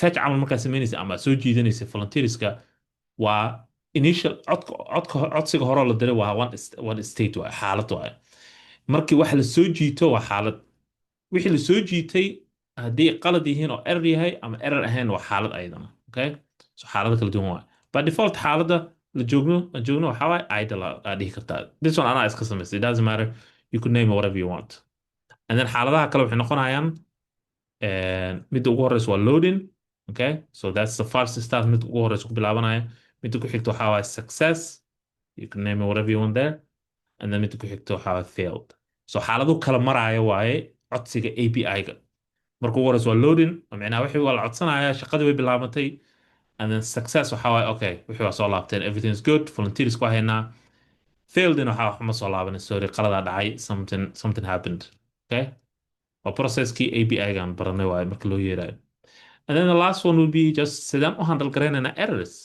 so you just say error and you just say null okay wixii error soo laabta intaan gelinaynaa xaaladii maraysa applicationka waatanaa wixii volunteer soo laabta intaan gelinaynaa okay so this is the initial state aan ku bilaabana you can habka orta u organize garan kartaa it doesn't matter how you waxa u samaysay but it needs to make sense applicationkaada waxa ay raadinaysa waa ama slicekan wuxuu raadinaya waa basically by default all right so now the last thing aan u baahan inaan sameyno waxaa waaye waa create slicekan waa okay so create slicekan ku bilaabaynaa asaga structurekiisa and then kuwaana u laabanaynaa we're gonna do the fetch iyo create kan sameynaynaa labadan kale adinka idin deynaya okay so let's do quickly the create slice-ka so create slice-ka just variable as sameyne you just say const volunteer you can name it whatever you want here volunteer slice is equal to create slice intuu ka imaaday where's this coming from where is create slice coming from Is it coming from? Is it imported from? Is imported from the npm the Redux. Yep. So ayaga function inoo sameeyaan waaye so dadkii dhisay Redux toolkitka yaa waxay sameeyaan laba function mid la dhaho create slice midna la dhaho create async thing midka wuxuu qaabilsan yahay so let me just write down some notes about that create slice to create a portion of the store okay so if you want to create a portion of the store a slice of the store portion a slice same okay slice of the store waxaa isticmaalaysaa functionkan and then create async thunk used to call API to fetch data and update delete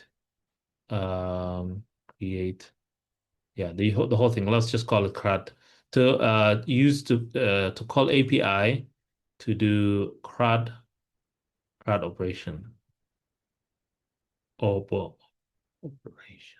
okay CRUD operation so basically create async thing basically how I like wixii hore u baranay sida camal trygi ama async awaitki waa basically wuxuu leeyahay okay shaqo kale ha qabanin intaan kasoo dhammaanayna serverka let's make sure inaan control gareyno wax kasta oo ku saabsan serverka iyo wax ka imaanayo we want to make sure inaan wax naga qasin so asaga shaqadiisa waxaa waaye halkaasoo naga ilaalinayo okay so and then kaasna isticmaal hadda create slice kana hadda dhisaynaa so create slice gudihiisa wuxuu qaataa object takes an object wuxuu qaataa couple of things number one wuxuu qaataa name okay this is meeshay dhahayn opinionated halkan waaye micnaha annaga dhisnay ma dhigi karto wax kale meesha you have to call it a name and then just give it a name. Doesn't matter what it is. Sometimes, usually, wuxuu yahay loogu yeeraa volunteers adeeda. You can just call it volunteers.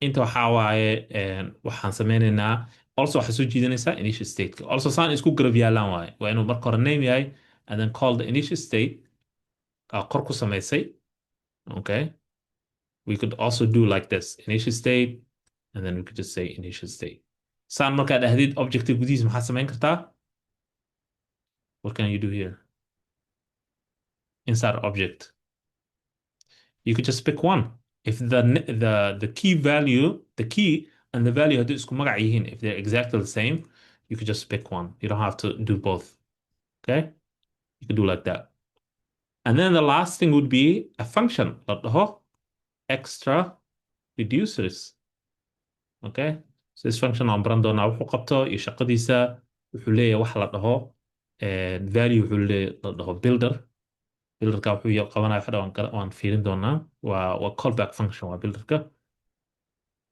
so inside the callback function we're going to do some check waxaasan sameynayna some cases all that stuff we'll come back for here add cases so cases kan how I like basically how do we handle information soo laabanayo ama information noo soo galaysa u handle karayna so reduce risk meesha dhahay wuxuu u dirayaa UI-ga wuxuu u dirayaa serverka wuxuu u dirayaa kan meeshan ka maamulan add cases kan waaye so there's going to be cases kala duwan case kala duwan noqonaya marka mid kasto let's say camal fetch kan oo ah function aan samayn doono oo u yeerayo volunteers kasoo jiidaya API-ga yaa waxaan u sameynaynaa 3 case ugu horreeya wuxuu noqonayaa loadingkii so waa kana loading case ku xig wuxuu noqonayaa success waa kana success case ku xig wuxuu noqonayaa fail waa kana fail and then each case kasto basically wuxuu update gareynayaa UI-ga right UI-ga markaa dhan waxaan ka wadnaa componentska ama pagesku update gareynaya so hadduu fail noqdo wuxuu u dirayaa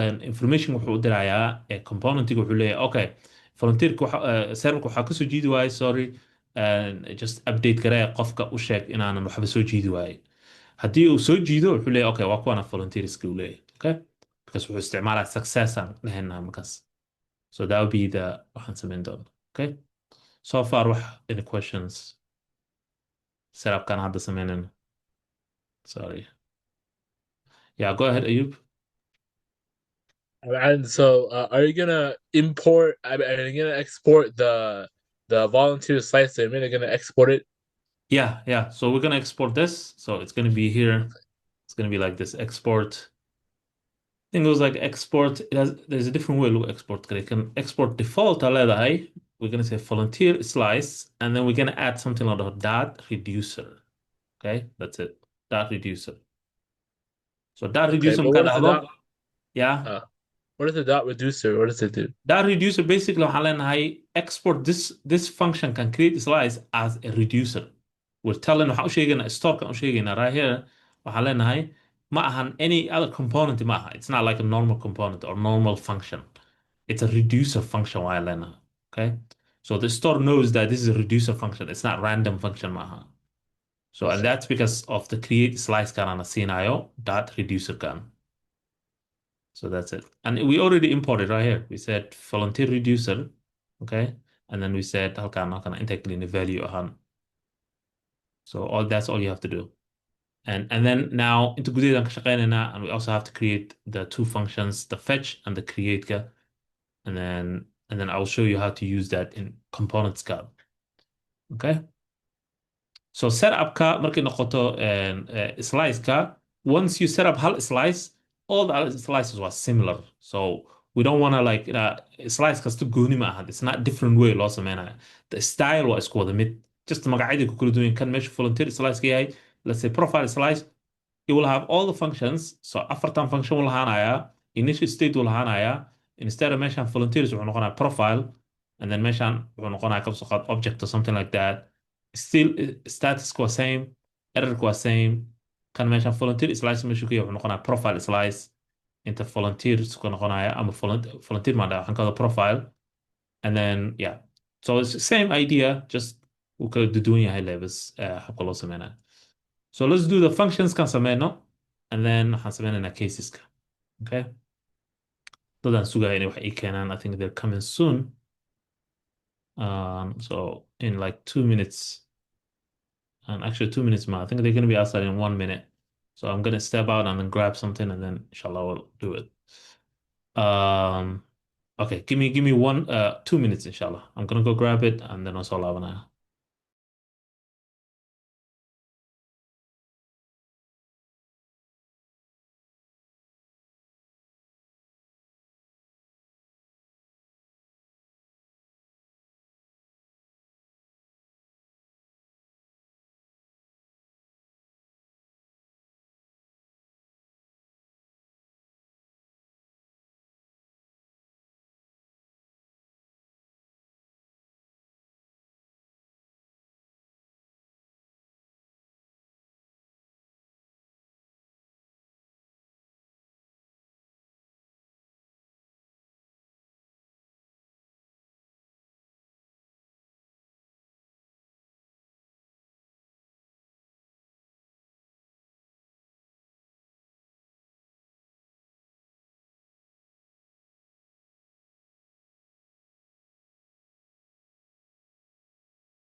Okay, I'll solve it. Sorry about that.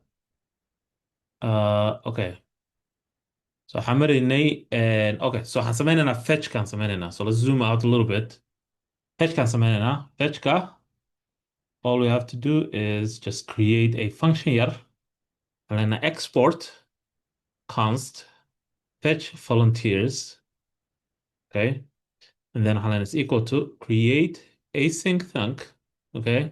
waxaan soo jiidinaynaa kii kore kan kore soo jiidinaynaa async thunk and then gudihiisa waxaan gelinaynaa two things aan gelinaynaa gudihiisa halkan one waxaa waaye like the name of this function basically this is a convention waaye I'm not sure I didn't check inuu qasab yahay but waa the way loo sameeyo waxaa leedahay magacaa siinaysa halkan so magacaa siinayna waxaa waaye volunteers slash magaca functionka magaciisa fetch volunteers tan basically waxaa loogu talagalay sometimes waxaa dhacdo if you have too many maxaa la dhihi jiray too many functions oo kala duwan habkii lagu kala ogaan lahaa and also waxaa loogu talagalay like if you have let's say functionkan waxaa ku magacaaday like fetch users aa ku magacaaday or something like that and then waxaa haysataa meelo badan oo userska lagu yaraayo but like in this one if you call it fetch users wuxuu hoos imaadaa under volunteers wuxuu hoos imaadaa so that's why Sanodan, you could even say hata fetch bes waa dhigi kartaa, and then you could just say volunteers slash fetch. And then hadhow the reducers marka la fiirinayo, if functionality u yeerayaan, you're not confused which one u yeeraya, how I can muxuu yahay. So it's a way to like brand why basically marka hadhow debugging marka la sameynayo, yaa u yeeray wax, who called what, camal. That's all it is actually. And then gudaheeda waxaan gelinaynaa just a simple async. We're just going to say async. And then we're gonna call it is a callback function y, of course, async.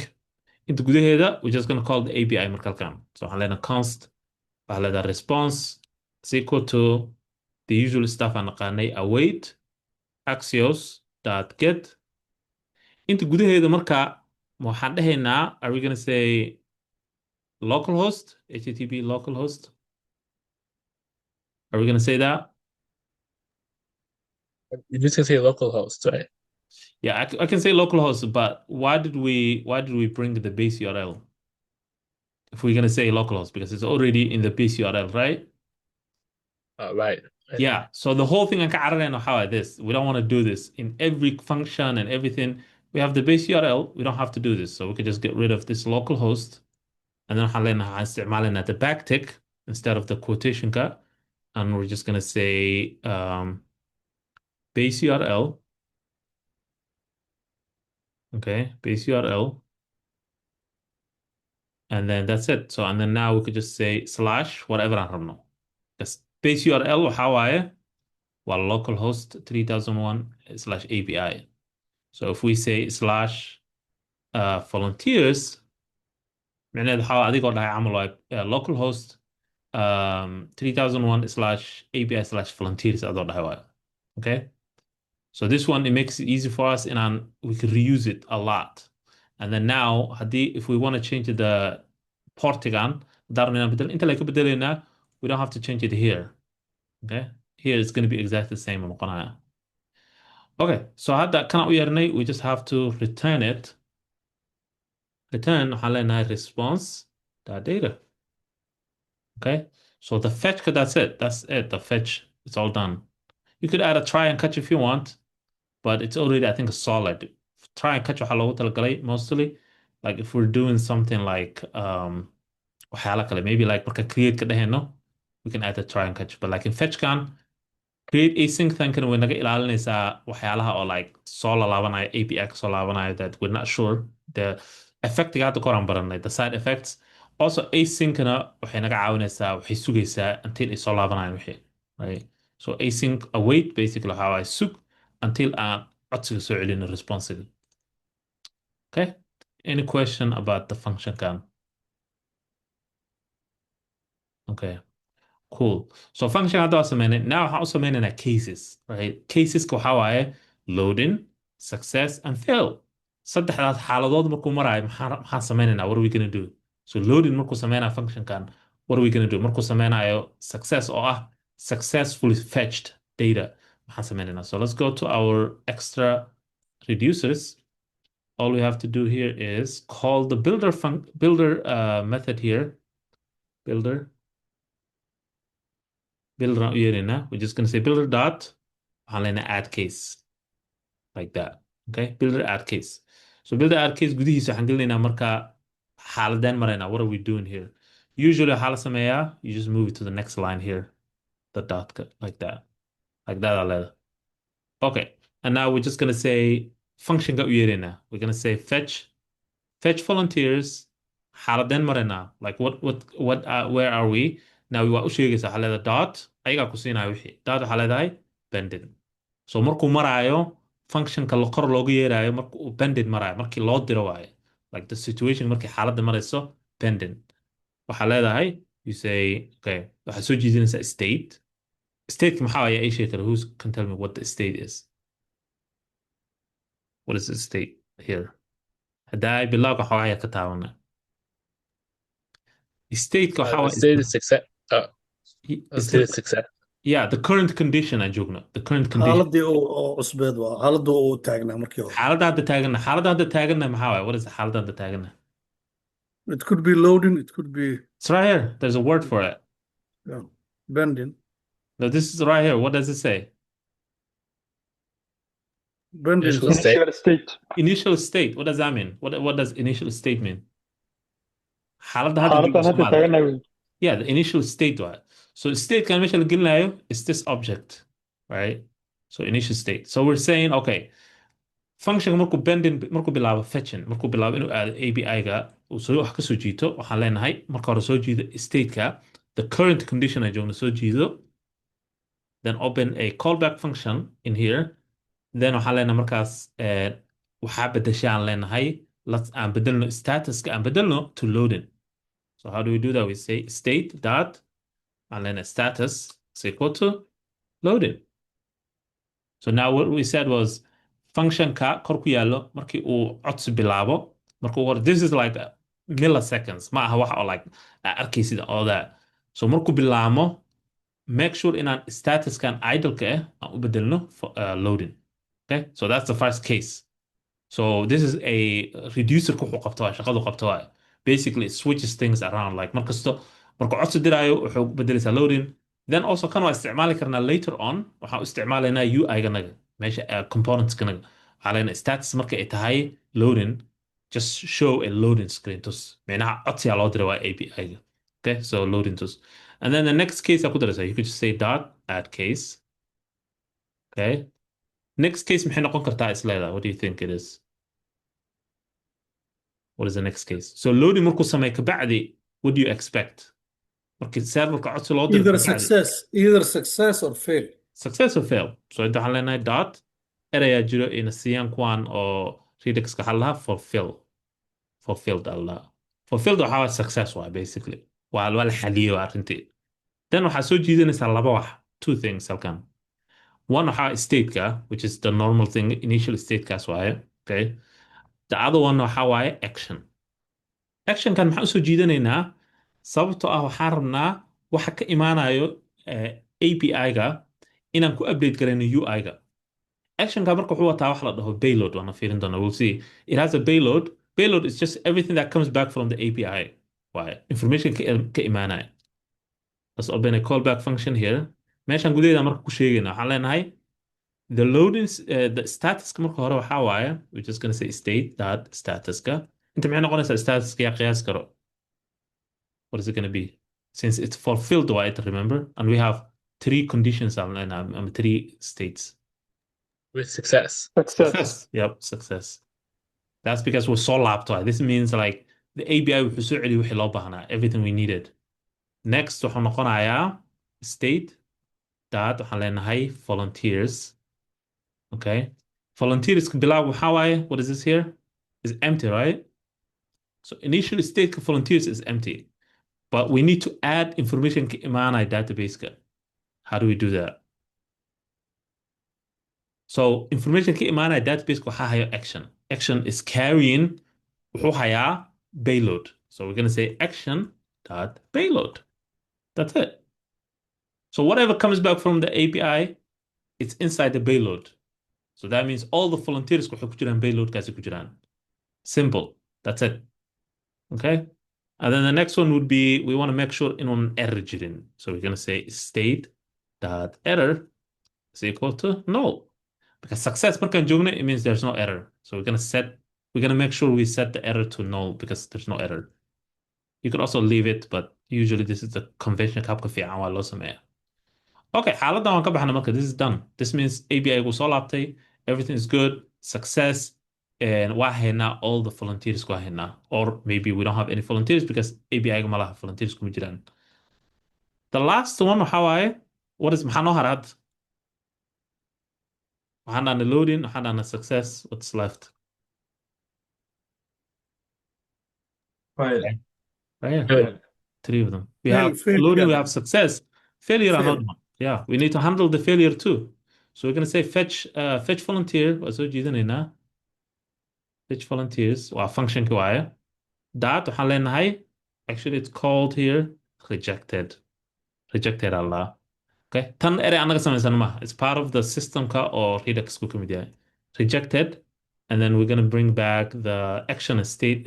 State and action soo jiidanayna. State and action. Action maxaa uga baahannahay? Why do we need action? Since actionku uu yahay wax la wado. Maxaa uga baahannahay? Why? Remember error meeshaan ku jiro. There is an error, right? Xaaladda errorkaan maraynaa inta. So actionku wuxuu noo wadaa errorkii. A payload of error wadaa, basically. That's all it is. So inta waxaan leenahay state dot status is equal to waxaan leenahay inta maxaan leenahay? Remember halkan maxaan niri? What did we say here? Three of them? Payload of error. Failure or fail. Failed. Yep, failure, failed, whatever you want to call it. It's a string. So waxaa rabtaa ku magacaabi kartaa. Just make sure in a consistent meel kasta markaa hal wax ku magacaabid. And then we're just gonna update the error. We're just gonna say state dot error is equal to maxaa leenahay halkan? What are we gonna say? Action dot payload error. Okay. So usually wuxuu ku jiraa action dot error uu ku jiraa. And usually the habka Redux u habaysantaa waay. Markay noqoto wax success markuu yahay waa dot payload. Markuu yahay error, they have a method la dhaho error oo ku jira action ku dhex jirto. So you just say error. You could also say error dot message oo dhigi kartaa. It depends on habka errorkaad u set upgraysan ku xiran tahay. But usually if you just say error, wuxuu soo celinaya any type of error uu soo celinaya. It doesn't matter. It's just a common word waxa waaye oo errorka duu yahay object ama array ama wuxuu rabaa aado uu soo celinaya. It will bring it back. Okay? And that's it for the fetch. This is all just fetch volunteers level. Function of fetch volunteers. saddexda xaaladood uu maraayo waaye. Okay, so now that's good. Then markaan samaynayno marka create-kana sidoo kale saddex xaaladood uu maraya waa loading, success, failed. Loadingka waa basically just always same waaye, every function was same. You just say halkan meesha dhaysa fetch volunteers waxaa leedahay add volunteers camal aan ku magacaabina functionka la say pending status loading. Okay, and then the meesha meesha waxay ku kala duwan yihiin successka ah inta lay ku kala duwan yihiin a little bit markay noqoto create-ka. Create-ka wax cusub aan ku dareynaa, we add a new thing aan ku dareynaa, but we'll see that too. Okay, so let's create the create kan samaynayna function create-ka. Should be okay. Let's call it aan leenahay export const aan leenahay export const add volunteer aan ku magacaano function kan sequel to waxaan leenahay create async thing. Inta waxaan gelinaynaa laba wax. Midka ugu horeeya waa magaca functionka iyo wixii lagu garan lahaa shabadiisa camal waa basically. Inta waxaan leenahay add volunteer waa hal volunteer. Also aadka muxuu uga duwan yahay fetchka, muxuu uga duwan yahay maxaan u baahanaa halkan wax la soo dirayaan u baahanay, right? Wixii lagu dari lahaa the new data u baahanay. So ma dhihi karno we cannot just say only just async bas ma dhihi karno, we have to give it wax lagu dari lahaa serverka wax lagu dari lahaa. So halkan waxaan leenahay async. Okay, and then waxaan siinaynaa wixii lagu dari lahaa whatever ay noqon kartaa. You could call it data, you could call it, let's call it volunteer data. Okay, and then waxaan leenahay callback function and then boom. So halkan marka gudaheeda couple of things aan samayn karnaa. We could do try catch waxay naga caawinaysaa inaan errorka qabanno. I'll show you that way. Also you don't have to do try catch too. Okay, keep that in mind, you don't have to do try catch, but this is a hab kaloo loo sameeyo waa try and then horaa usoo barana try catch wuxuu yahay. Try catch inta waxaan leenahay we're just gonna say error, intana waxaan leenahay throw error aan leenahay. Throw error waa hab javascript waa throwgan waa method javascript micnaheeda waxaa laga wadaa just meesha laga soo codsaday functionka u dir errorka laga wadaa. That's it, just throw it, u dir meesha laga soo codsaday functionka. So it's not gonna handle meesha ma ku handle garaynayso. Okay, and then try gudihiisa waa the usual stuff kii hadda intaan sameynayna camal le waaye, but now waxa waaye waxaan ku daraynaa information cusub. So inta waxaan leenahay response waxaan leenahay is equal to await Axios. Inta maxaa leenahay marka, what are we gonna say? That good mandena. Remember waxaan ku daraynaa volunteer cusub. What are we gonna say here? That push me on add. We have three things here. That boost. Yep. So create ka waa post, create ka waa get. This is waxaa la dhahaa HTTP methods aa la dhahaa. Update waa update. No, update waa put, sorry. Update waa put. And then delete waa delete. Okay, saas u kala baxaan. Kuwaan marka dhinacan right-ka jiro waxaa la dhahaa HTTP requests aa la dhahaa, HTTP methods. Okay, so inta waxaan leenahay instead of get waxaan leenahay post. Postkan gudihiisa same thing waxaan u yeeraynaa kana u yeeraynaa meeshan. Gonna call exactly this. Okay, like that. And then but hal xabo kale, one more thing. Markii lagu daray markii post la dhahay maxaa u baahan inaan sameyno? What do we need to do? Can we just do this and then return? Ma samayn karnaa? What do you need to do markii post tahay? Okay, so in here postiga we need inaan raacino wixii lagu dari lahaa, because post micnaheeda waxaa wax ku dar waaye, but laakiin uma dhiibin wixii lagu dari lahaa databaseka ama serverka. You didn't give it anything. So hadda marka saan u dirto qalad kugu soo celin lahaa wuxuu ku leeyahay you didn't give me anything oo lagu dari lahaa. Okay, so you just have to say here comma wixii lagu dari lahaa. Wixii lagu dari lahaa maxaa halkan maxaa la gelinaa? What are we gonna put in here? Anyone? Volunteer. Volunteer? Just volunteer? volunteer data. volunteer data is right here. Volunteer. And I'll also deliver, remember? We have it in the parameter in the So we say volunteer data. Okay. Sometimes inta waxaa kaloo si raaciyaa wax la dhaho headers. Waan fiirinayna hadda u baahan haddii kale. Waxay ogaanaysaa markay codsi jirto kabacdi waxay ogaanaysaa inaa headerska u baahantay in kale. Okay. My battery is dying. Let me just change that. Fix it. Second. Bixiya die chargerka. Okay.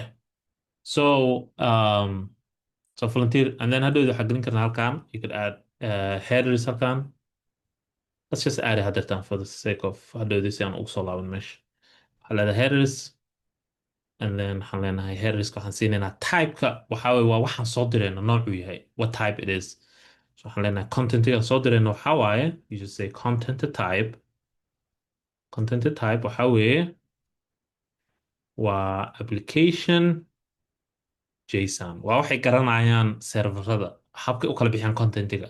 Haddii applicationkaada tahay waxaa soo diraysa haduu yahay wax JSON camal ah, saasaa leedahay. And then we're just gonna say return here. Return response that data. Okay. So kan hadda naga dhamaado kaasa. We did all the things u baahannahay qaybaheeda kala duwan. But maxaa naga dhiman qaybtii add caseski. So it has to have its own 3 add cases. We're just gonna copy the quan. Waxaan ka bedelaynaa bas function kana bedelaynaa iyo qaybta add case kan qaybta waxaan bedelaynaa oo fulfillka kan bedelaynaa. So we're just gonna say here waxaan leenahay add volunteer cases oo kuwana. And inta waxaan bedelaynaa of course kan meeshaan waxaan leenahay add volunteer pending. So intaan kale iska same waaye. Kana add volunteer fulfilled waaye, laakiin statekan waa success, that's good. But laakiin meeshaan ugu duwan yahay. Meesha wuxuu ugu duwan yahay oo volunteer aadka. So let me just grab that. Waxaa la dhahaa. Where is it? Okay, so here, right here. So meeshaan dhahayna is equal to action.payload. Meeshaan dhahayno. Waxaan ku daraynaa new volunteer, right? So ma soo jiidanayna bas volunteeradii hore oo dhan. Waxaan rabnaa inaan ku darno new volunteer. To add a new volunteer, waxaan leenahay dot.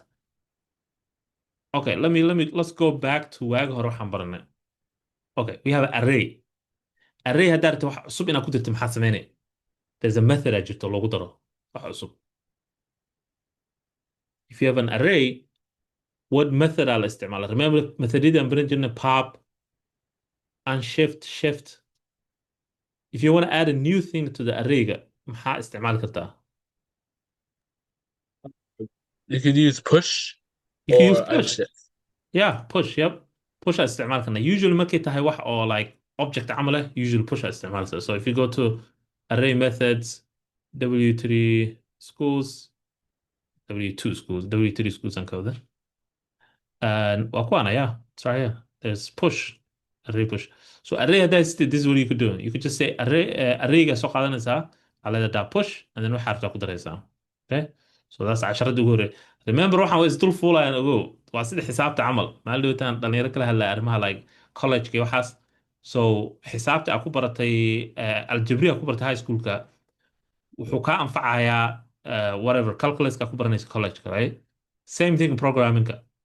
Same thing aad ku baratay array push-ka aad ku baratay casharada ugu horeeya JavaScript-ga ahaa. Waxaan isticmaalaynaa right here. We're using it here.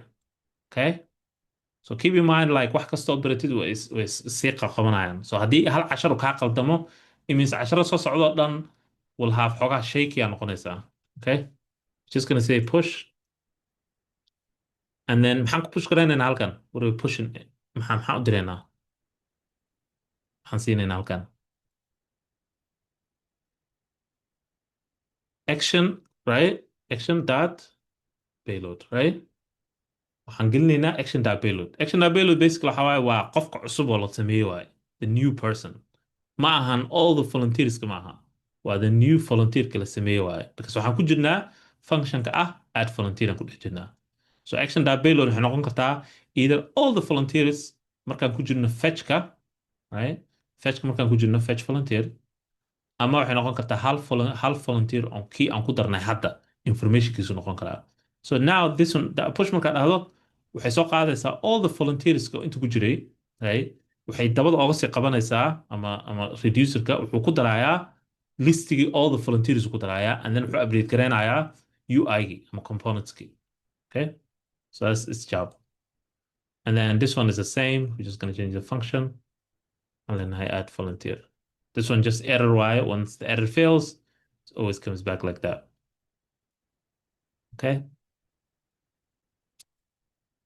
Any other question? Let's add that message here. That's how I have in my note. That message waxay ku xiran tahay siduu errorkaada u eegaya ku xiranta. Errorkaada hadduu lahayn message, then you don't do the message. You could cancel log errorkaada by just going here and then cancel log in here, errorka. That's how you know it. Any question hadda waxyaalahan caseskaana ku darnay. Let me just format. Go ahead, Daud. And Ayub. Man, all of this axios and slices and reducers is still confusing. A little bit confusing. Okay. So which part is confusing to you? Maybe I think maybe maybe the slice part. Maybe you could explain the slice part like an overview. The volunteer slice, yeah, that part. Yeah, volunteer You slice. could- Okay. So let me just let me do some drawing here so that we can like have an overview correct about the slice kusoo shaqeynaya. Okay. So let's say this is the slice. Like this is the biggest slice that we have. The slice marka wuxuu leeyahay like different sections uu leeyahay qaybo kala duwan. Sorry, let me just go back on that. Wuxuu leeyahay qaybo kala duwan. So wuxuu leeyahay marka hore laba wuxuu leeyahay two sections. The two sections ka waxa weeye waa let's draw it here. Inter. I don't have it here. I said add new. Inter waxa waaye this is the create slice wire. And here is the async-ga ama functions ka qaabilsan async-ga. So this one kuwa waxay qaabilsan yihiin. These are basically call API server. Okay, shaqadooda intaas waaye. All they do is just call the server, return something, add something, update, whatever the CRUD operation, right? So let's call it create waxaan leenahay functions to call API. Okay, so that's shaqadooda waaye. And then we also have here we have the create slice. Create slice waxa waaye basically wuxuu sameynayaa shaqadiisa wuxuu leeyahay basically qayb ka mid ah storeka. So let's say we have the store somewhere. Let's move it here. We have the store here. I'm gonna make it a little bit smaller, but it's a lot bigger than this. So let's call the store here. Qayb ka mid ah storeka, like a small part of it, like let's say here, this section is soo qaadayna and we're fixing it here. Intaan ku hagaajinayna. Okay, just this is one part of the whole store, right? It's not the whole store. So this is the store. One part of the store, yaan hagaajinayna. So this part of the store, we need to create it, right? We need create sameyna waa inaan slice kan sameyna waa. It doesn't exist now. So we need to create it. To create it, we're going to use the create slice. We're going to give it a name. So now our name kanaga waxa waaye. So the name would be, so this would be name would be volunteers. Okay, that's the name of this slice kan qaybtan bise. And now, okay, so now these functions kor ku yaallo shaqadii qabanayaan ayaga waxay ka imaanaysaa dispatchkii. So here is the component key. Remember, like we had like the dispatch functions and components key.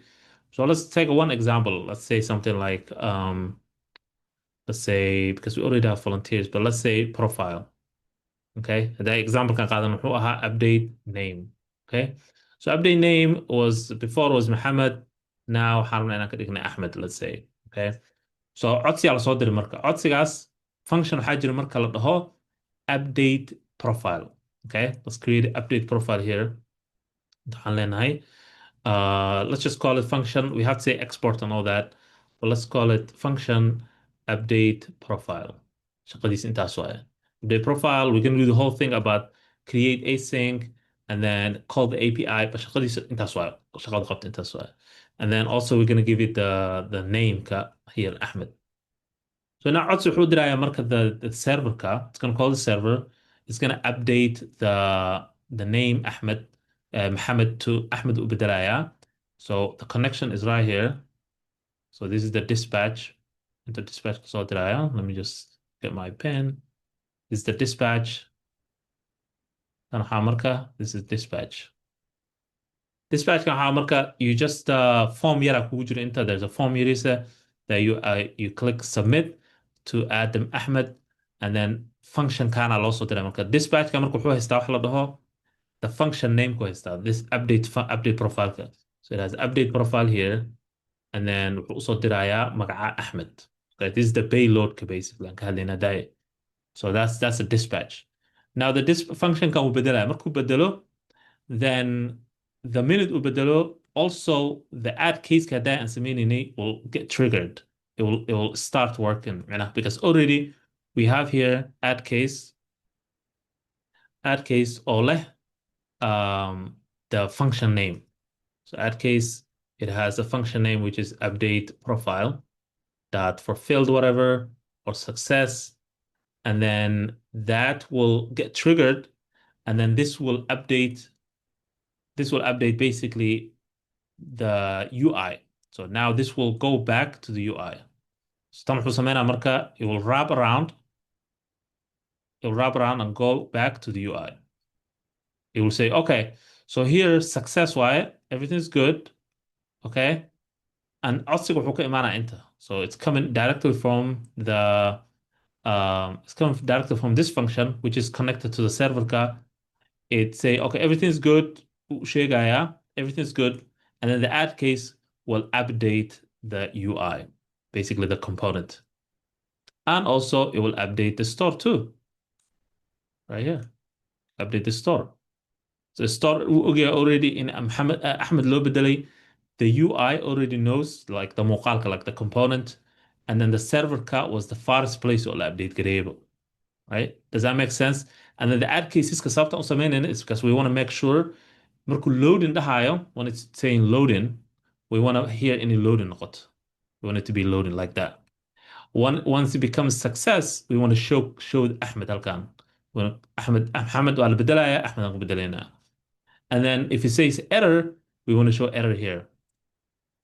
We want to show the error. علامة the error ka, like whatever came back, like sorry, Ahmed lama bedeli karo because Mohammed lama bedeli karo because of this and that, whatever the error is, oo ka imaanayo server ka. Does that make sense? So these add cases it's all about just kind of like the different condition, the different states, right? Or like after we updated the server, the first how loading ka, which is like when we're calling the server. And then the second is success, it means everything is good. Then it stops. Shaqadu joojinaya marka meeshan. The create slash buu joojinaya shaqadii. If it's a failed, then it will stop the work, but it will also update the UI. It will always update the UI, either fail or success. Both it can update the UI. Okay. And also we have to update the store either way. Okay. Does that make sense?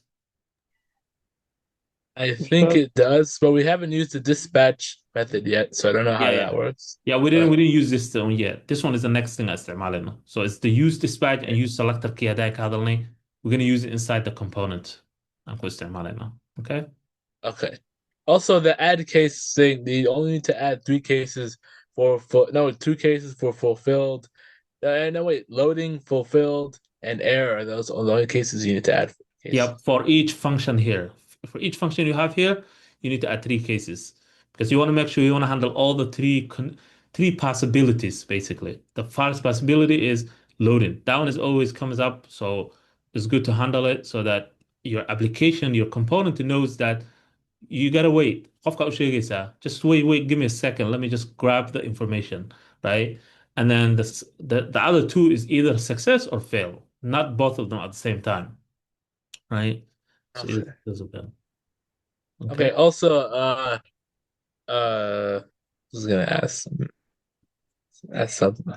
Yeah. That's okay. Oh wait, yeah. Do you have to manually update the website by yourself with the add case, or does it update by itself when it's not fulfilled? So this one, Update by itself. yeah, we're not going to call this one. This one's going to be in here in the create slice. We're not going to export it or anything. We're only going to use this function. So in the component here, we're using update profile with the dispatch and then just updating it. And then when this starts, markuu kan bilaabo, it will do the whole work here by itself. We don't have to do anything with it. Yeah. So once we trigger this and we say, okay, we gotta update Ahmed. Now the add cases it's gonna start. It's gonna be like add case loading success, boom, good. Add loading and then fail, boom. And then every time something comes up, it will update here and also the component. Yeah. Okay. I think I understand. I think I Okay. qof kale su'aal qabe? Okay. Yeah. Okay, cool. So basically, Marka, so each function, like add volunteer, we create three cases, right? Three cases here. So these three cases are basically the three states and the three xaaladuhu maraayo waaye componentigaada, basically applicationgaada oo dhan. So now we're done with this. Intaa la oga baahnaa bas. We just need to create three cases for add and three cases for fetch. Okay. And the only thing difference how I mostly it's the push. I think it messed up a little bit. I don't know what this is. So we don't need to actually do this parenthesis. I have no idea where that parenthesis came from. Okay, it was like this. Okay. So the only difference is how in the push wire, internal how we just add in all the information from the database into the store. Internal how we add in a new volunteer into the store on top of kuwii hore jiray ku daraynaa. So that's it. Okay. And then make sure export and then import here. Okay, and then use it as a value for here. Tan waxaa rabtaa ku magacaabi kartaa volunteerskan, but it's always good to name exactly waxa uu yahay. So volunteers wise, so we've got volunteers. If it's notes, you call notes. If it's tasks, you call tasks, whatever. And then now we're done with the Redux cut. That's what that was it. So it does that فهمت وحالك كله فهميسها. You just have to kind of like practice. If it doesn't make 100% sense, it's okay. Just follow the pattern كحتى أوصل مني. رع. Functions أو بهانتاي. You need cases. Make sure in a name أسيس هالكان كذي سايت. Make sure in a initial state أسيس. Make sure in a extra reducers كقرتيت sound exactly like this, like that. Okay. So project كلا doesn't mean it should be exactly the same. Okay, we're done with the store mark هذا حقول عبرنا components كنجي. Now, components kanaga first one waxaa volunteers ka soo jeedinay. So let's start and bilowno horta server kanaga. And bilowno si aan u aragno waxa noogu jira meesha already. Let's say npm install and let's open another one too. And dhahno cd server npm install and then let's do npm start. Okay. Oh, it's actually two. Did we make it two? The base URL? So this is where the problem came, Ankara. See, we said two, we said one, this is two. Okay. So it comes in handy. And also internal علينا npm run dev. All right, let's go here. The add in now. Okay. Baakana waxa naga hore. Okay. If we go to volunteers, do we have volunteers? We have volunteers. Okay, that's good. But this is deceiving why because wuxuu isticmaalaa habkii hore, right? So tan ma ahan wax hadda aan isticmaalnay oo maxaa la jiray Redux ka hadda ma isticmaalaya at all. Haddaan fiirino componentiga volunteers pages haddaa tagno volunteers I think we have to go to another component kale. Yeah, volunteer list. Volunteer list haddaa tagno waa kana. See? Wuxuu isticmaalayaa intuu kasoo jiidanaya wixii. Tan lama ogolo. This is no. Once I استعماليsid Redux you cannot call Axios halkan. Wax API uma yeeri kartid.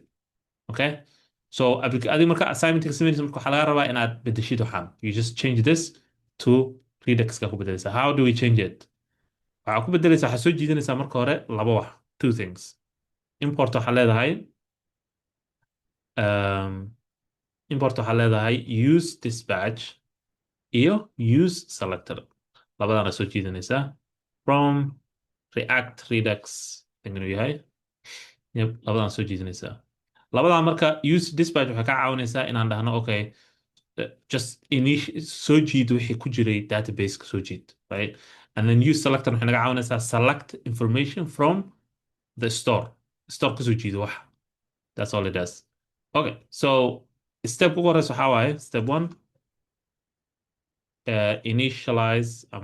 initialize the dispatch use dispatch use dispatch how do we initialize it we just say const dispatch variable u sameynayna and then waxaan leenahay use dispatch here that's a function why make sure inuu saas dhahdo so kana isticmaalaynaa from there on and then another thing aan u baahana waxaan u baahana inaan soo jeedino functionkii aan sameynay the function we did here the fetch volunteer kanaan soo jeedinaynaa so let's grab fetch volunteer I'm taking a volunteer list we're going to say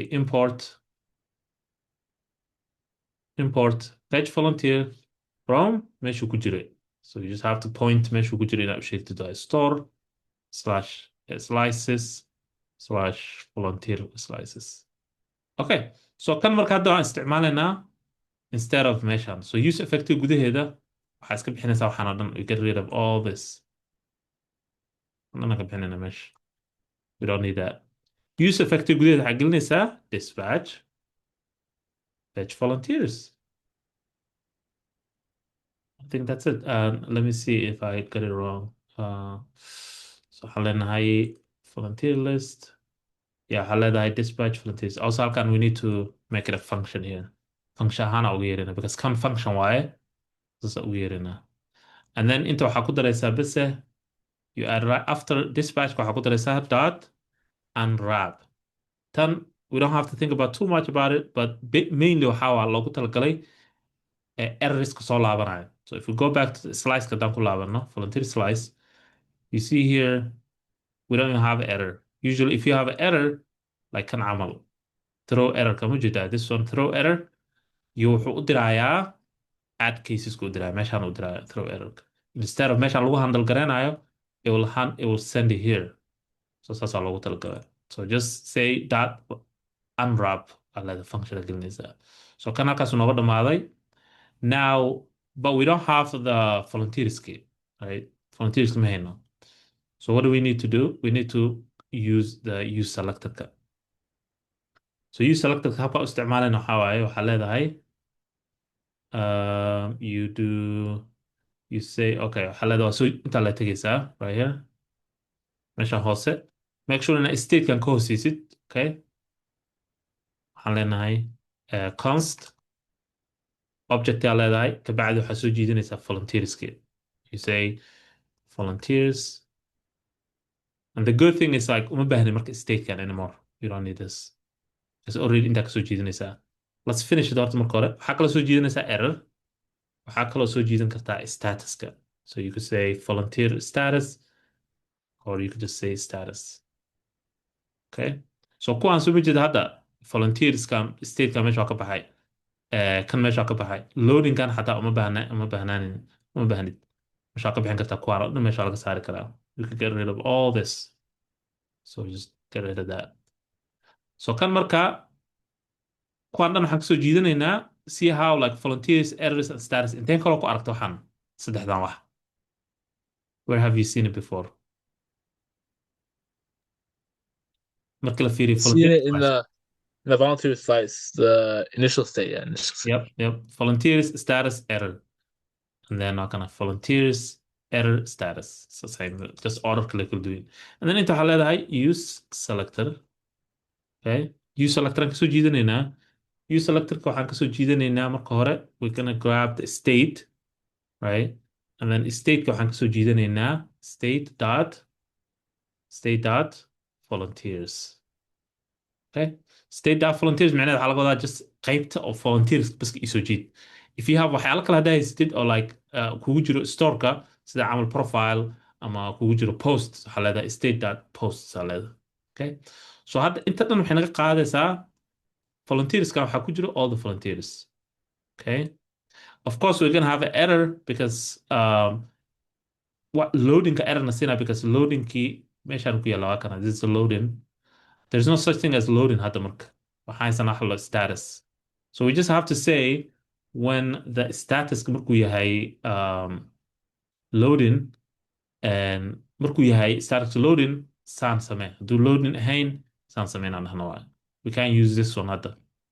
We could have just said waxaan dhihi karnaa xataa sida inta ku yaala isticmaali karna but it doesn't matter. We'll fix it. Okay, let's see. Everything's good over there. Okay, so let's fix the loading situation kisa. And we could also, for now, we could get rid of it for now. Loading. So we could just say qaybta waxyaalaha loading hadda laynaga bixi base later oo soo laaban doonaa. Okay, let's see if there's a loading. Yeah, okay. Good to go. Loading. Okay, haddaan fiirino marka application-kana wax ma soo laabanayan. Refresh aan leenahay. We still have the volunteers key. So that's good. So hadda daan cancel log dhahno. Let's cancel log volunteers. Volunteers. Usually أنا magacina u sameeya jeclahay so that you know exactly what markaa fiirisid meesha oo cancel markaa fiirisid. So volunteers hadaa dhahno we check the cancel. Refresh aan leenahay. Wakaas lama jeedo volunteers. Dhowr jeeru dib ugu laabtay went back and forth but eventually wuu soo celiyay labadoodaba. So hadda waxay ka imaanaysaa hadda storeki. It's coming from the store. Okay? That's it. Waa ka bixinay meesha Axios-kii. We got rid of the Axios. Waxaan ka bixinay waxyaalaha u yeerinay API-ga waxaas. Very simple. Hadda intaan le waaye waxa hadda ku darnay. Iyo, of course, the imports-ka, labada imports. And we have everything. Okay? Any question? Hadda stats-ka ma isticmaalana, but there's a way to use the stats too. Any question? About so the dispatch dot unwraps it and basically this one is like it sends the error to the add cases instead of it handling itself. It will just forward the errors to basically the reducers which is the add case, and now the add case will forward it to here to the component here. Okay. So if we don't do that, if we don't do unwrap, then it will not return an error. It's only for the error part, not for the markii oo wax sax yihiin. Okay. So that's that. Okay. So kan waan sameynay. Now we could get rid of the Axios. We could get rid of the states use state. So we're saving some space waxyaalahan save garaynayna. And now kama imaanayo, it's not coming from maxaa la dhihi jiray props iyo component kale, it's coming directly from the store. Okay, so because waxaan isticmaalayna use selector kan, it's coming directly from the store. Midda kale maxay ahayd? What is the other one aan sameynay? This one, right? Kan waa kana marka add case-ka wuxuu qaabilsan yahay waa register-ka waaye. So register-ka hadaan fiirino, there is a function halkan. Anything oo halkan waxaan hadda aragtid oo dhan that's no. Assignment-ka hadda arko ayada oo component ay ku jirto waxaan oo like this ugu jirto automatically waxa waaye waa kugu soo celinaya. Waa inaa waxaan get rid of this waxaa ku bedelaysaa dispatch, right? So let's do the same thing. Import, use dispatch, use selector. Hadda u baahna use selector. I don't think we need it here. But let me double check. Form. Yeah, we don't need to use selector again. Because ma soo jiidanayno xog ma soo jiidanayno. We're only adding volunteer cusub aan ku daraynaa. From React Redux. waxaan kaloo u baahan wax kalena u baahana. What do we need to import here? Remember function aa jiro oo shaqada qabanaya. So we need to import that function. Import add volunteer. Usually asagaa kusoo jiidayo kaasa add volunteer. So labada haddaan haysano, then that's all we need. Marka waxaan sameynaynaa first initialization key oo dispatchka, lena const dispatch is equal to use dispatch. Markasta make sure inuu yahay meesha ugu koreyso componentigaada at the top of your component. And then waxaan sameynaynaa meeshaan instead of waxaan qabanayna dhan, waxaan lena we're gonna get rid of all this. Okay, all that. Just waxaan leenahay marka dispatch waxaan siinaynaa functionkii. Muxuu ahaa function intaan siinayna? What is the function? Function noocee soo import gareyna? Intee joognaa hadda? Where are we? Componentiga joognaa. Function to add volunteer, right? Add Yeah, volunteer. add volunteer. So register kan joognaa, which is add volunteer. So add volunteer korna waa kusoo jiidnay. See halkan? You just imported it. Add volunteer. So add volunteer, and then add volunteer wuxuu qaadanaya wax. Remember we said here markaan sameynaynay, it needs to have the information ku daraa qofka, the person it's adding to, right? So right here, we need to add something here. Maxaa inta gelinaynaa? What do we put here? Look at the function ka ku dhex jirno. We're inside this function, okay? Function kan muxuu noo hayaa? It has something for us. The data. Data, yep. Put the data itself in there, or data Yeah. dot volunteers, or just okay, just say that. Yeah, because this one waxaa the actual information waan dirayno. Kana waxaa waaye waxa annaga magacaabno. You could name whatever you want here. You could call it data if you want. You could call it volunteer info, whatever. You could name whatever you want. But it's the same thing. So whatever we send from here goes here. It's just like a variable عمل like on this one. You could also rename this one if you want. You could call it volunteer data or whatever. Doesn't matter. And then let's do we're doing the unwrap. Let me double check. Yeah, let's do the unwrap. Always dispatch McQueen. Do the unwrap. Okay. And that's it for this one. All done. Yeah, we don't need to do anything else. Let's see. I'm going to new volunteer. I'm taking a register. And then I Fadumo. At gmail.com. And then telephone card. Let's add just a bunch of numbers. Submit.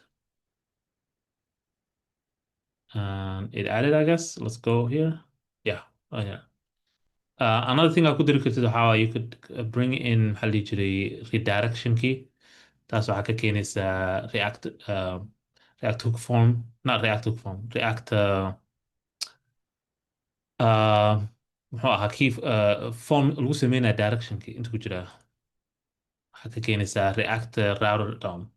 yaa ka keenaysaa React router DOM waxay leedahay waxa la use router and then waa route garanaysaa. So markaa ku dirta kabacdi you could just send the person to the nodes guy. So we could just say here import use waxaan kahdaa use navigate from React router DOM. But yeah, this one's just optional. Any questions so far? Use navigate. And then here we're just gonna say after lagu daro kabacdi, we don't even need to reset either. We say navigate to things like volunteers. Yeah, volunteers. Volunteers. Okay. So now markaan ku darno mid cusub. Qof cusub markaan ku darno, then it will send us to the volunteer place. Boom. Right here. Okay. Any questions so far? So shaqada waxaa waaye wixii hore oo ahaa loo yeeraayay API-ga looga yeeraayay meesha component gudaheeda waxaan ku bedelaynaa use dispatch, use selector, and then waxaan u yeeraynaa function key sida camal add volunteer waa kan kii hore wuxuu ahaa fetch volunteer, and then waxaan isticmaalaynaa kuwaas just like this. yaa u isticmaalaynaa haddaa rabtid inaad xogta soo jiidato oo let's say volunteers or notes or whatever, then waxaa isticmaalaysaa use selector to fetch that stuff anywhere. So any component you can use that too. Okay. So let's see if we covered waxyaalaha u imaanay maanta. Looks like we covered most of it, yeah. Mana ku darin kan oo update delete kumana darin, but kuwaas idinka idin daynaya. The rest waan ka hadalna waxay yihiin, right? So at the beginning of this lecture maada garanin wuxuu ahaa Redux oo dhan, but maybe hadda wax baa ku baxay, maybe inaan fahmin all the like intricates qaybeed ka kooban tahay, but you kind of have an idea of waxay tahay. Like it's a way to like sound like government camal. It's like one central place oo laga maamulo all the information application kaada. So meel kale oo laga maamulo ma jiro. That's only place laga maamulo is a store. Okay? So that's the goal. Any question? Let me see here. There's no questions here.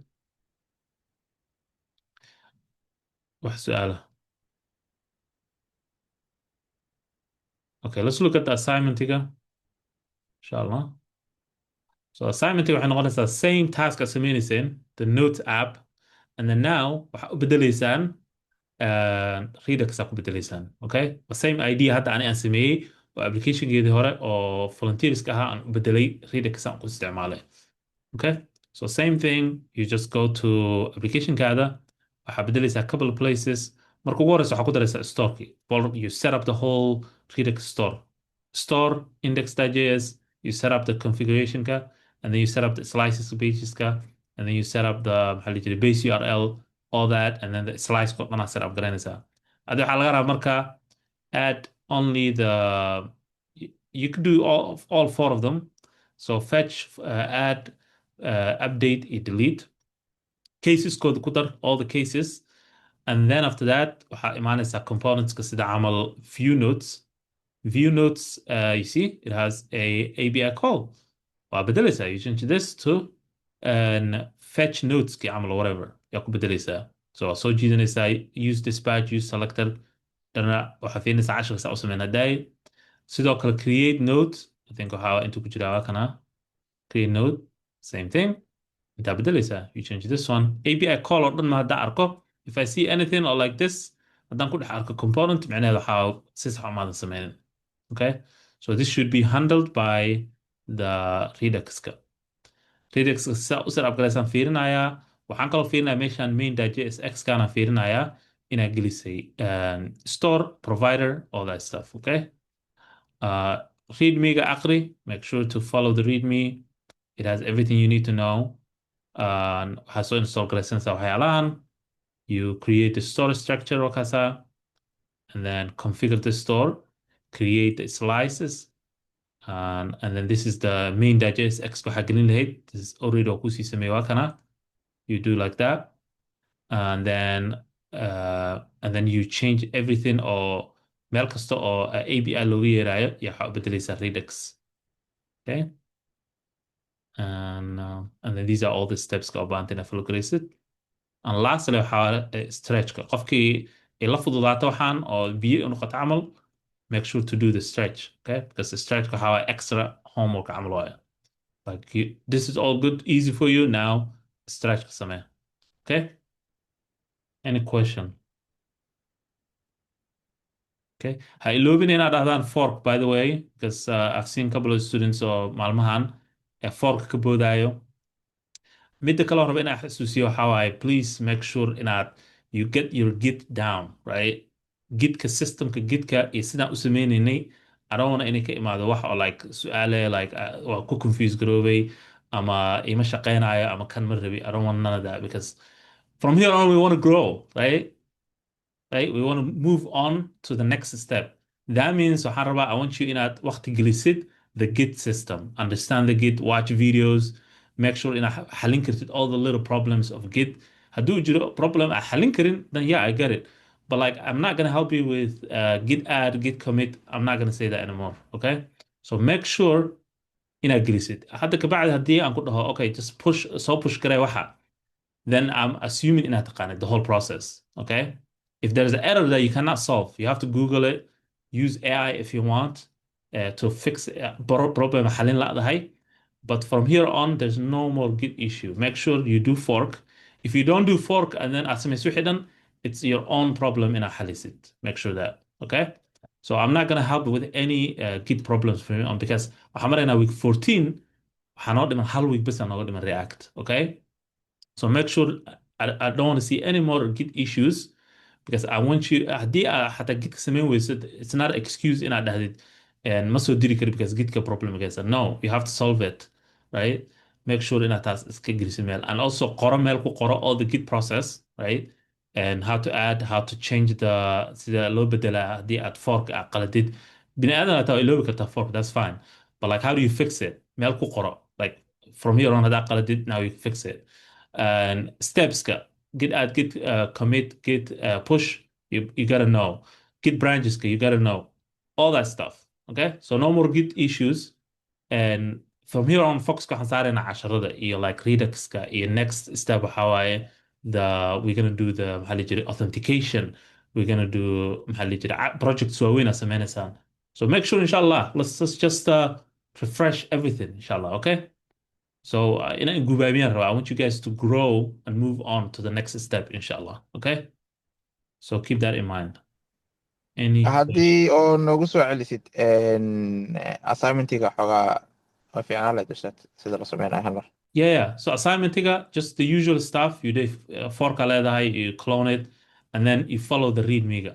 So okay, so readme-ga wuxuu leeyahay waa kana task one waxaa setupka Redux-ka. So make sure markaad soo clone garayso, you create branch, and then you kana soo install garayso. You copy this, terminalka soo furanaysa, you install it. And then the next step waa kana, you follow this step kan gale. Structure-ka Redux-ka sameynaysa. Casharka maanta aan ku sameynay how to set up Redux. Store aad sameynaysa folder la dhaho. Gudihiisa waxaa ka sameynaysa meesha SRC gudihiisa.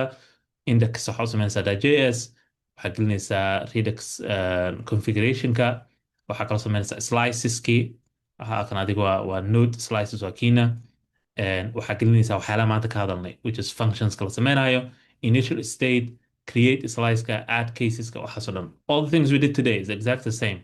adinka waxaa ka duwantihiin waxaa ku daraysaan two more functions which is midka update-ka iyo midka delete-ka ku daraysaan and then and think that's a stretch too I'm not really sure you could read more markaad dhamaysaan make sure inaad meeshan mainka aad ku dartaan wixii all this all the steps right here and then migrate Redux Toolkit application-kaada marka waxaa laga rabaa marka inay isticmaasho Redux Toolkit so failasha camal sida camal create node iyo fetch node ama view nodeska they all need to use the Redux-ka wax ka imaanaya waxay isticmaalaysaa use selector use dispatch everything maanta isticmaalna okay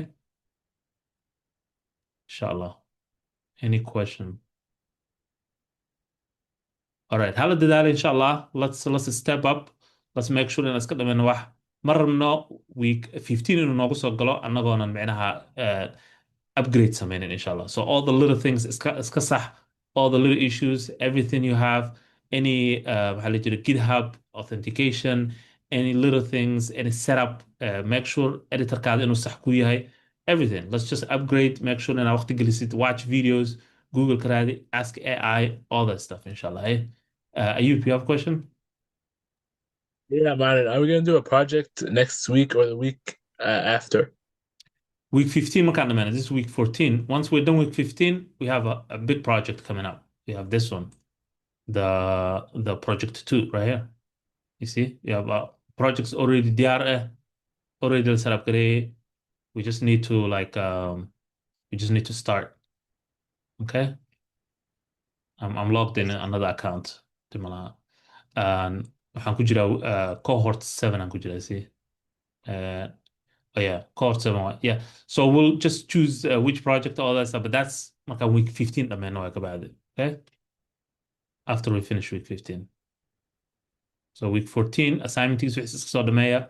Make sure you polish all the things so highlight done because it's gonna catch up to you. It's gonna catch up to you, inshallah. So make sure you watch videos. There's a lot of resources.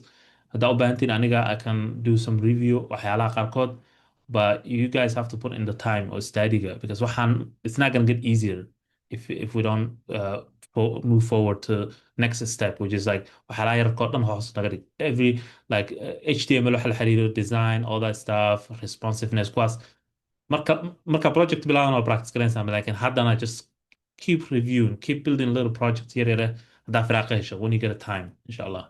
Okay, so any question? All right. So inshallah inta ku ekeysiinaynaa khayr idin rajeynaa, soo dadaala, let's step up. Khayr idin rajeynaa. Assalamu alaikum inshallah.